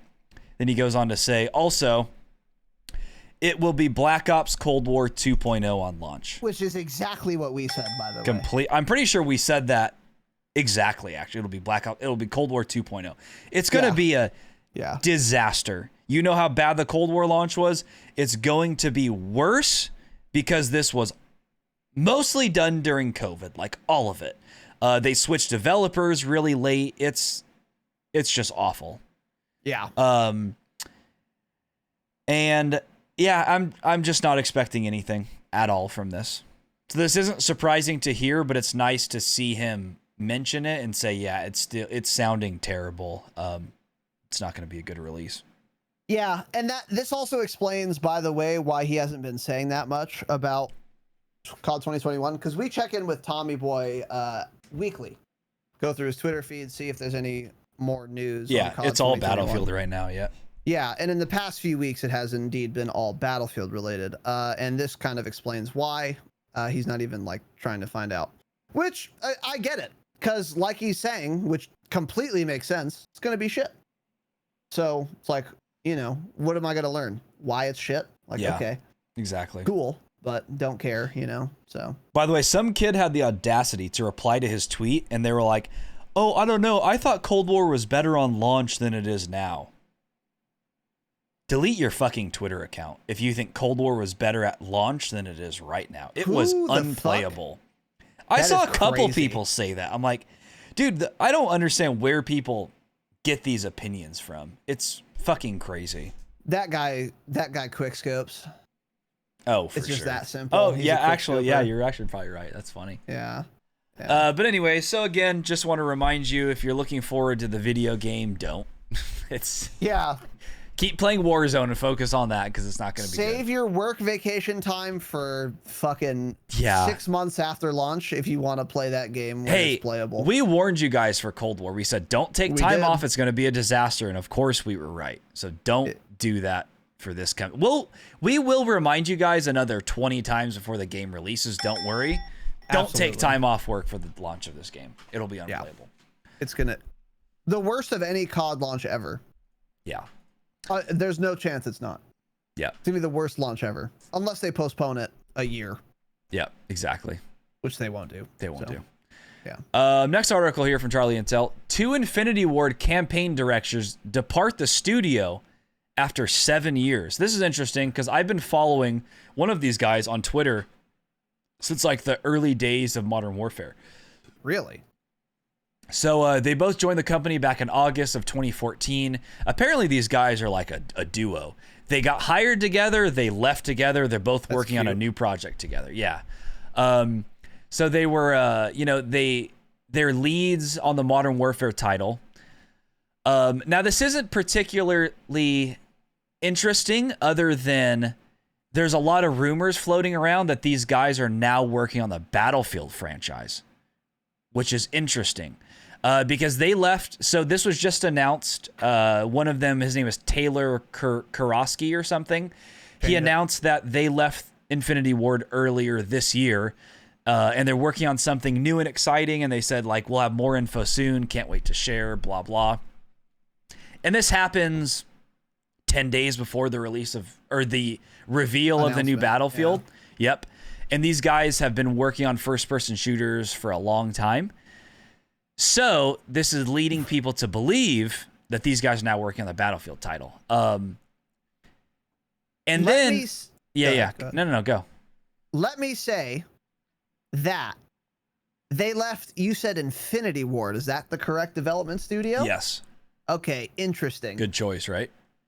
If you're a fan of Battlefield, you should hope to God that they did not get hired by Battlefield. Yeah. Because the absolute state of Infinity Ward in 2020, 2019, and 2021 couldn't be worse in its entire life. Yeah. And if these guys were higher ups in Infinity Ward, Call of Duty and Destiny general manager, yeah. So these people are not good at their jobs. There's no way around it. Unless I am misunderstanding their job titles, haven't read the article, don't need to, because I've played an Infinity Ward title in the past fucking year. Yep. Awful. So if they leave to go take any meaningful position at DICE or EA or anything related to Battlefield, the company in the game will be worse for it. And even if it's not Battlefield, whatever professional endeavor these people are going to pursue after leaving Infinity Ward, that endeavor will be worse for having them. You cannot fuck up as catastrophically as you did MW 2019, the worst Call of Duty ever, and then go do something good. It's not possible. You're incapable of it. So if you're a Battlefield fan, you better fucking pray that these people did not go to infect the game that you like to play. Well, in their defense, sorry. maybe they left because they knew iDub was in an awful state, and they said, we got to get out of here. This company's dog shit. We're fucking gone. Could have been that, too. You don't know. That is actually true. They're like, we're sick of it. But DICE actually is usually known as a way worse company, even than Activision. So if this is true, I don't know. DICE is awful, too. Well, I've heard that. EA is still like predatory just, with like the with their fucking microtransactions. loot box. Yeah, oh yeah, they're terrible. Yeah. That is true, but here's my counter argument. So you could say iDub did such a bad job because they're under the Activision thumb. There is some truth to that, but Raven's also under the Activision thumb, and they're doing a really good job with Warzone. True. So you can't blame all of it on that. That is true. You know. But you can blame a lot, to be fair. So, I mean, maybe you're right. Maybe I overstepped a little bit, but... You may have. We'll see. We've done it once or twice, perhaps. Well, especially you, yeah. Well, but... I'll edit that out. But, overall, you know, I'd have to... If I wanted to give you guys a real serious take on this, I'd have to look into it a lot more. See what exactly they did. But if they were higher ups in Infinity Ward, you should blame them for how bad MW is. Yeah. Because I guarantee Activision didn't say, make the maps awful in 8 lanes. Maybe they did say that, actually. They definitely didn't say make it so you can't see people in the video game. There's no way Activision would want that. So, yeah. I mean, I still, if they're higher ups, I would blame them. Yep. Specifically, quite a bit. So, anyway. So related to that, these next two things we're talking about also are kind of like Battlefield COD related in a way. So this next one here, a former general manager of Call of Duty joins the EA Battlefield franchise. So this one is confirmed. Totally different guy. So Byron Bede was the former Call of Duty and Destiny general manager, and he was hired in April of 2021. Again, these guys said they left Infinity Ward earlier this year to pursue something new and exciting. So he was hired to serve as the new general manager of all things Battlefield, and especially, I guess, oversee their upcoming mobile title, which is supposed to release, I think, next year or something. And so he'll be focusing on developing the franchise for future growth. So, interesting. I think this is related to these other two guys leaving and I feel like they're joining him at EA. Because frankly, I think EA is scared. They know that like in 2019, Modern Warfare came out with Ground War because Battlefield was and still is in a horrible state. And so Infinity Ward and Activision was like, oh, let's start putting vehicles and stuff and kind of take away from the Battlefield franchise and, you know, try our best to pull players from their player base over to our game. And it probably worked out pretty well because Ground War was really fun. I mean, it was obviously better without vehicles, but a lot of players really enjoyed the vehicle aspect of it, and you know they did that to, you know, take a little hit at EA and how their game is designed. So in my opinion now, what EA is doing is they're trying to meet somewhere in the middle, and they're like, okay, maybe people don't want just total, you know, tank, air support gameplay. You know, people are leaning towards BRs right now. I think we need to focus more on the infantry aspect, and just overall like multiplayer and BR experience compared to like the vehicles and everything. So I kind of feel like EA DICE hired these three people because they want to get more of a Call of Duty feel to their game. Because frankly, the last Battlefields have been just horrible. The last two have been awful. Interesting. I think if I'm at EA, what I would think is our franchise does fucking vehicles way better than Call of Duty does, which is true. They do vehicles way better than Call of Duty does. They also do environments better too, because you can actually like destroy buildings and shit, which is very cool. Now the game is, I'm told the game is just completely awful. I believe it, but they do some things better than Call of Duty. So Call of Duty, on the other hand, does infantry better. This, I think this is true. I don't think it's as obvious as Battlefield doing, like, it's very obvious Battlefield does vehicles better than Call of Duty. It is not very obvious that Call of Duty does infantry better than Battlefield, but I do still think it's true. I do too, yeah. So maybe if you're at EA, what you're thinking is, if we can keep our vehicle supremacy and then also raise the caliber of our infantry gameplay to meet or exceed Call of Duty's, then we will just be a superior FPS, and then we can take the market share back. But what they would have to do that is to make a really good BR. Yeah. There's simply no way around it. No one cares about multiplayer anymore. It's all BR. So even if Battlefield's multiplayer experience is unequivocally better than Call of Duty's in every single facet, it would still be a less popular game than Call of Duty if they didn't have a BR. So I don't know what role this Byron Bede guy played in Warzone, but according to this article, it says he played a pretty substantial one. Played a huge role in the development. I mean, he was the overall GM of Call of Duty multiplayer in general, so he oversaw all of it. Even playing an integral part in the growth of Warzone and COD Mobile, which are extremely popular. Yeah.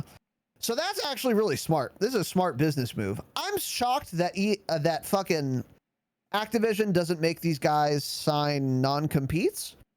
That's kind of shocking to me. But good for Byron, I guess.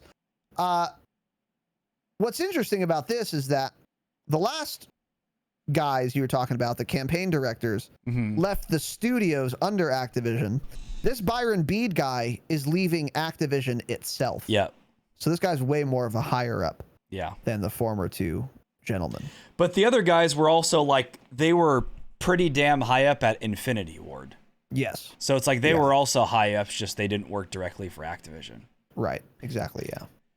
So yeah, that's interesting. Moves, dude. And but wait, there's more. Last article to cover here. This kind of completes the Call of Duty Battlefield little trifecta here. So Charlie Intel, Battlefield 2021 leak teases Warzone like weapon loadout customization. Wow. So according to Tom Henderson, Battlefield is moving towards a weapon customization very similar to Modern Warfare. We have numerous different weapon attachments for each category. So you have optics, you have rear grips, stocks, magazines, barrels, front grips, all of them with X number of attachments between those that you can set. So what he's saying is it'll be kind of like having a gunfighter equipped in Cold Wars. Maybe what it sounds like is that for he thinks there's going to be between 6 to 8 of them, between like the optics, magazines, and all that, like different groups. And within all of those groups, you'll have, probably 10, 15 optics. So yeah, basically just like Modern Warfare, they're copying that system because they know it works. So this is the first time in a while, to me, that it sounds like Battlefield is trying to compete with Call of Duty again. And this is actually just great for everyone. Because if Battlefield multiplayer, and especially their BR, which I think comes out at a later date, is fantastic, Call of Duty developers are going to have no choice but to listen to the community more than ever, or their game will be dead to Battlefield's BR title. So I think EA is trying to fight back because, as I was saying, Modern Warfare kind of introduced ground war vehicles and everything, and they're like, okay, they're stepping on our territory. They have vehicles in their game now. You know, because it didn't used to make sense. People would compare, like back when I played Call of Duty 4, people would compare like Call of Duty 4 to Battlefield 2. And it's like, what are you comparing them to? And people would be like, dude, Battlefield's so much better. Battlefield has 64 players and fucking airplanes. Call of Duty 4 has 10 players and a gun. How do you even compare the two? Stop acting like one is better than the other. They're fun in their own ways. Just play the one that you like more. Stop comparing them though about which one is better, because you can't compare them. So I think what they're doing now is they're going to be much closer in terms of play style. Again, especially with the BR, because Battlefield is seeing how much money Activision is making. I mean, Activision's Bobby Kotick is probably making more money than EA at this point, right? Actually, he's just filthy rich, and they're seeing making this. so much goddamn money. Yeah. And on top of that, I've seen a lot of the Battlefield players like Enders and some of the other Battlefield guys I follow on Twitter bitching about, like, you know, if skill-based matchmaking or engagement optimized matchmaking comes to Battlefield, this will be the death of the franchise. Syrian and Enders were having a little Twitter spat. Let me tell you, Enders, it simply won't be. It'll be awful for you, yes, but for the average person, they're going to love it, and they're going to play the video game way more than they play the Battlefield titles now, and it's going to make EA way more money, and it's a no-brainer for them. There's no doubt in my mind the next Battlefield will have skill-based matchmaking, and the server browser will be gone. There's no way that's still a thing. I agree. They see how much money Activision is making. They're not stupid. They're going to do the same exact thing. I agree. But yeah, so this is interesting to me, like all the weapon attachments and everything. Battlefield is so far sounding like a great title, and I'm literally way more excited for Battlefield than I am for COD 2021, which I don't give a shit about at this point. I agree with everything you said. Because whether or not Battlefield is a good game when it comes out is an open question. Whether COD 2021 is a good game when it comes out is a open and shut case. It's a no-brainer. It's not good. The game will not be good. It's just already been decided. But the next Battlefield title hasn't been in development for 2 weeks. It's been in development for like 3 fucking years, and it's still not out yet. So it had the benefit of much of its development cycle being pre-COVID, so people could actually go to the office, and they also just had more time to work on shit. So Battlefield actually could turn out to be a pretty good game. COD 2021 will not be a good game, period. So that's going to be very interesting to see. I will say, though, and again, as we talked about many times, even if you're a huge Call of Duty fan and you're like nervous that Battlefield's like gonna be a better game, you're thinking about this wrong, bud. If Battlefield comes out and it's a better game than Call of Duty in every way, Call of Duty isn't just gonna give up. Activision's not just gonna give up. They're gonna be forced to work to make their customers happy. And then that will increase the quality of Call of Duty games. That will be the goal of Activision. So you want competition. Call me fucking Peter Schiff, dude. You want competition, okay? And this will be capitalism at work. They are working hard to get your attention. So Battlefield comes out and it's really fucking good. You should be happy about that as a Call of Duty fan, because then it will mean that Activision cannot rest on its laurels, and they'll have to actually try to make Call of Duty a fun and exciting video game for its consumers, because they'll actually start losing money, and that is the one and only thing that will motivate them to make any changes or improve their game or games in any conceivable way. So whether you're a Battlefield fan or a Call of Duty fan, you should be rooting for Battlefield to succeed. And it looks like it could. I cannot say that it will be a good game. Obviously. I have never been a big Battlefield player, but the only thing I've heard about EA and DICE is just terrible things. So they will probably find a way to fuck this up. But hopefully they don't, and hopefully they don't fuck it up too badly. And then we can benefit from a good COD 2022 or 23. Exactly. Which will be good. I will say, though, however, let's say Battlefield makes a BR. First of all, it's not going to come out when the next Battlefield game comes out, number one, because you need time to develop a BR. And EA did not know that Warzone was successful until it was successful. When was it successful? Maybe 10 months ago? People were like, oh shit, this is a really big game. So at the earliest, I would say, Battlefield started developing a BR. I mean, they could have started before the massive success of Warzone, to be fair. So maybe it has already been in development. Yeah. So I actually take that back. Yeah, never mind. But still, I will move on to my next point, which is, if Battlefield's BR is going to become the most popular BR, it not only has to be better than Warzone, it has to be a lot better than Warzone. Because if it's only a little bit better, people are just going to stay with Warzone because it's familiar. So it either has to be a lot better than Warzone to make people switch over to kick fucking Activision into gear, or it has to be as good or a little better, and the Warzone cheer problem is so outrageous that people are willing to go learn a new BR or stream a new BR and get good at it and play it. Yeah. Both of which are possible, but I don't know how likely either of those things is. What do you think about that, Tanner?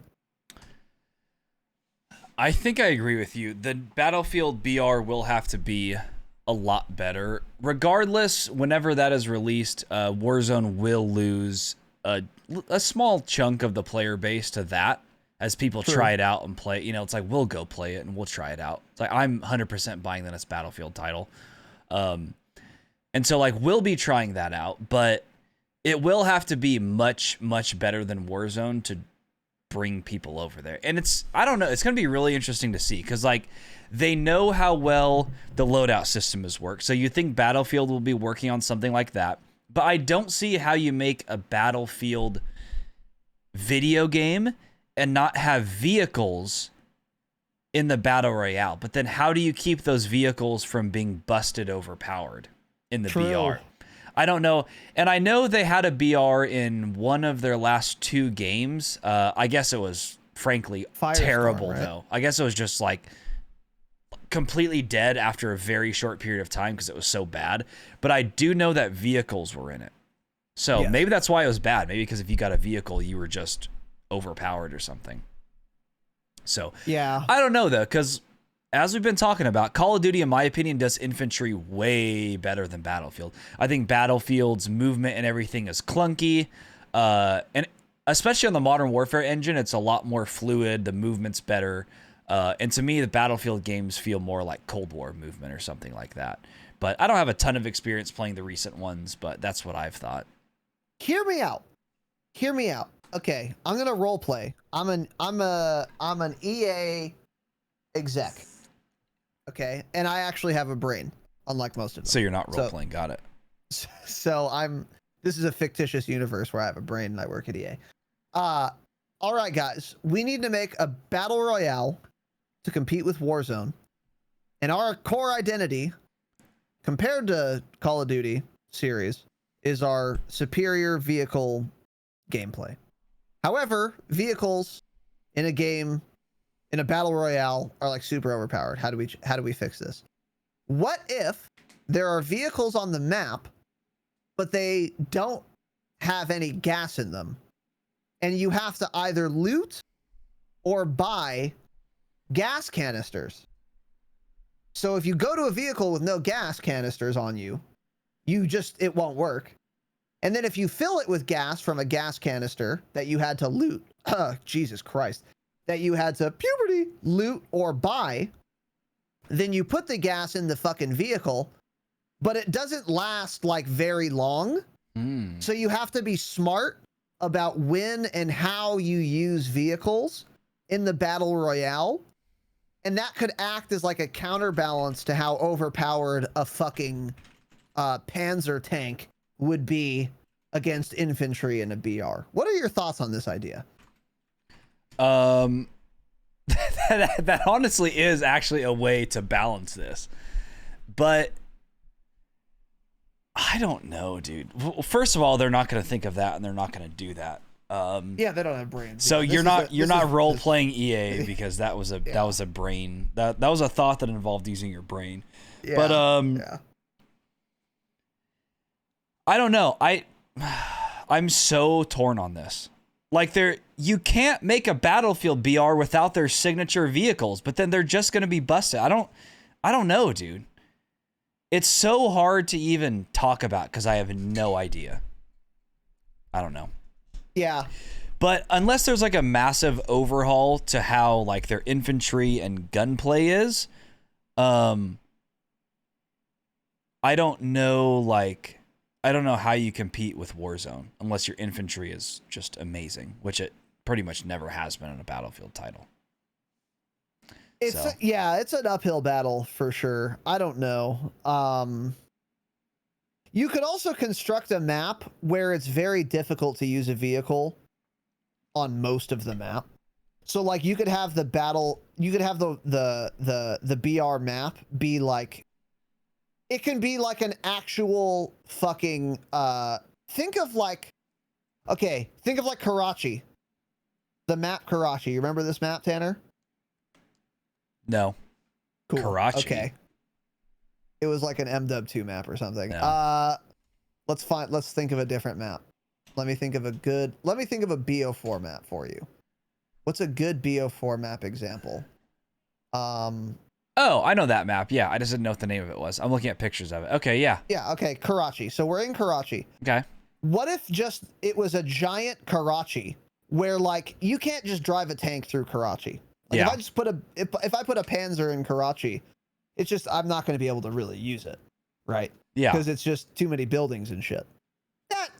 That introduces its own problems, as you guys have heard me talk about. Not a fan of a bunch of buildings, but you can make like a giant map that it's like at its center, it's like a giant fucking metropolis. You could even do it where there's like one big road going fucking north-south and another one going east-west that meet in the middle.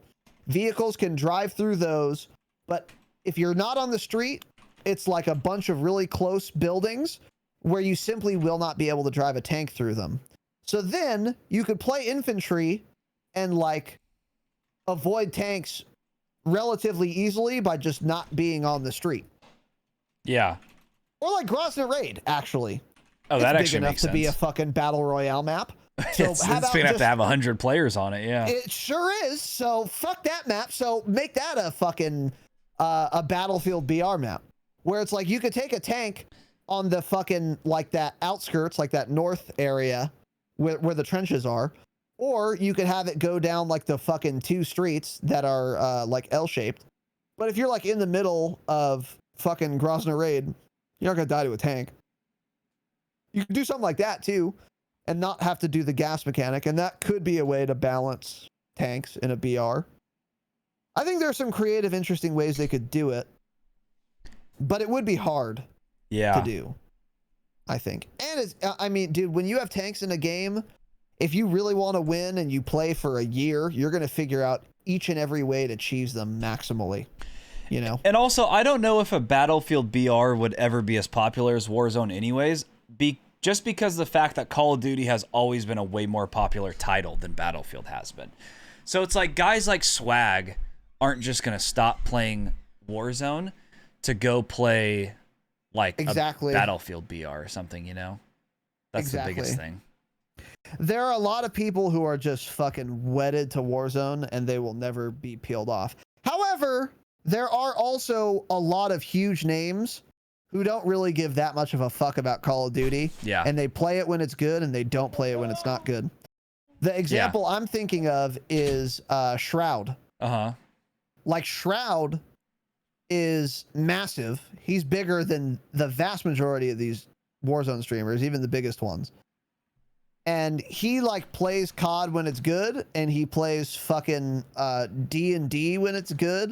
And he plays Tarkov after a wife. Yeah. He plays Tarkov. Yup. He plays PUBG. He plays DayZ. He plays just whatever is good. And he's giant. And there are people like that. Yeah. Like Ninja is probably another one. Like he's not really wedded to any game.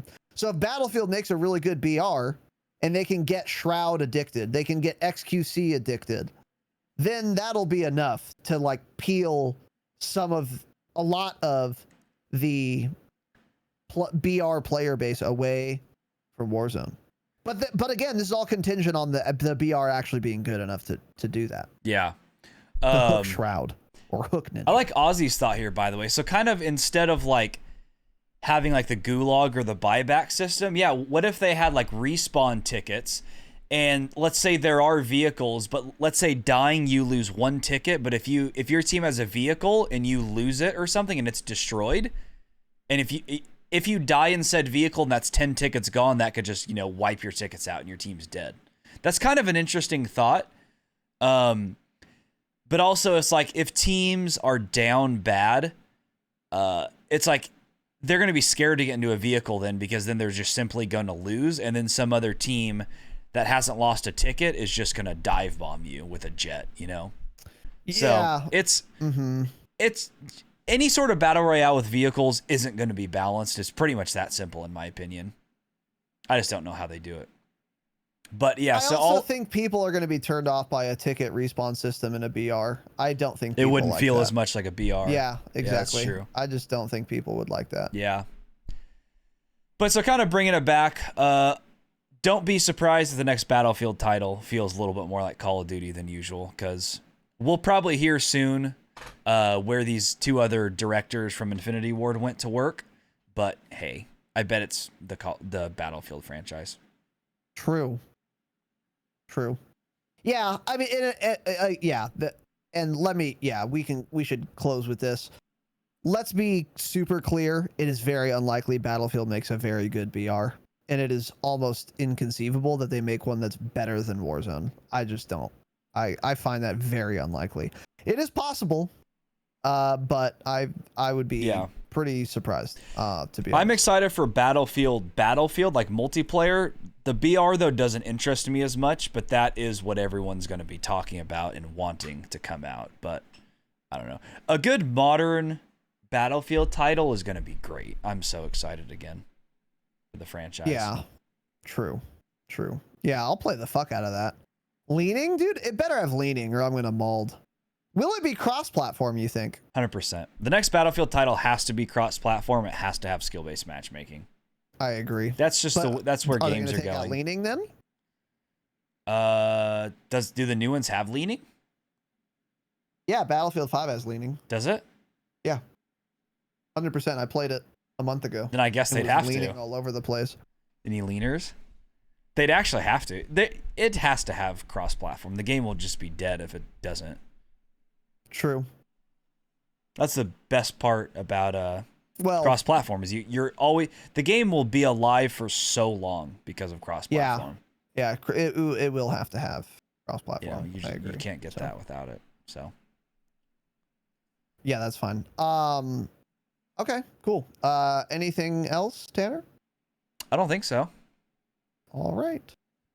So yeah, in closing, if you want more Battlefield talk, by the way, you can get that on another podcast called The Vehicle Shot, a Battlefield podcast, which is the second project we're working on. Wow. Get scammed, Dub. Cap. No. Dubfire, our very own Dubfire, at my behest, and I will be collecting royalties soon, Dub, you son of a bitch, has a podcast about Battlefield now. It's called The Objective, a Battlefield podcast. So you guys can check that out. He'll talk about this more. I hope he will. I don't know how consistent he's been, but he better have a goddamn schedule now, or I'll edit this out. He's gonna have so to be for the next Battlefield title, yeah. Yeah, so I'm gonna check and see if you've been doing at least weekly, or I'm editing this plug out, Dub. So keep that in mind. But The Objective, you can check that out. So once again, boys and girls, that is it. Slivovitz, again, thank you for the cat food. Oh, and the thermometers. They can eat, baby. What temperature am I at now? Hey, what are you at? I'm gonna guess 79. Still says 82. Jesus. But it's on my desk. So I feel cooler now. I think if I keep it on me, it would be a little cooler. But it could just be convection cooling and it's not actually colder in here. I don't know. Anyway, whatever. That's it, boys and girls. We are fucking signing off.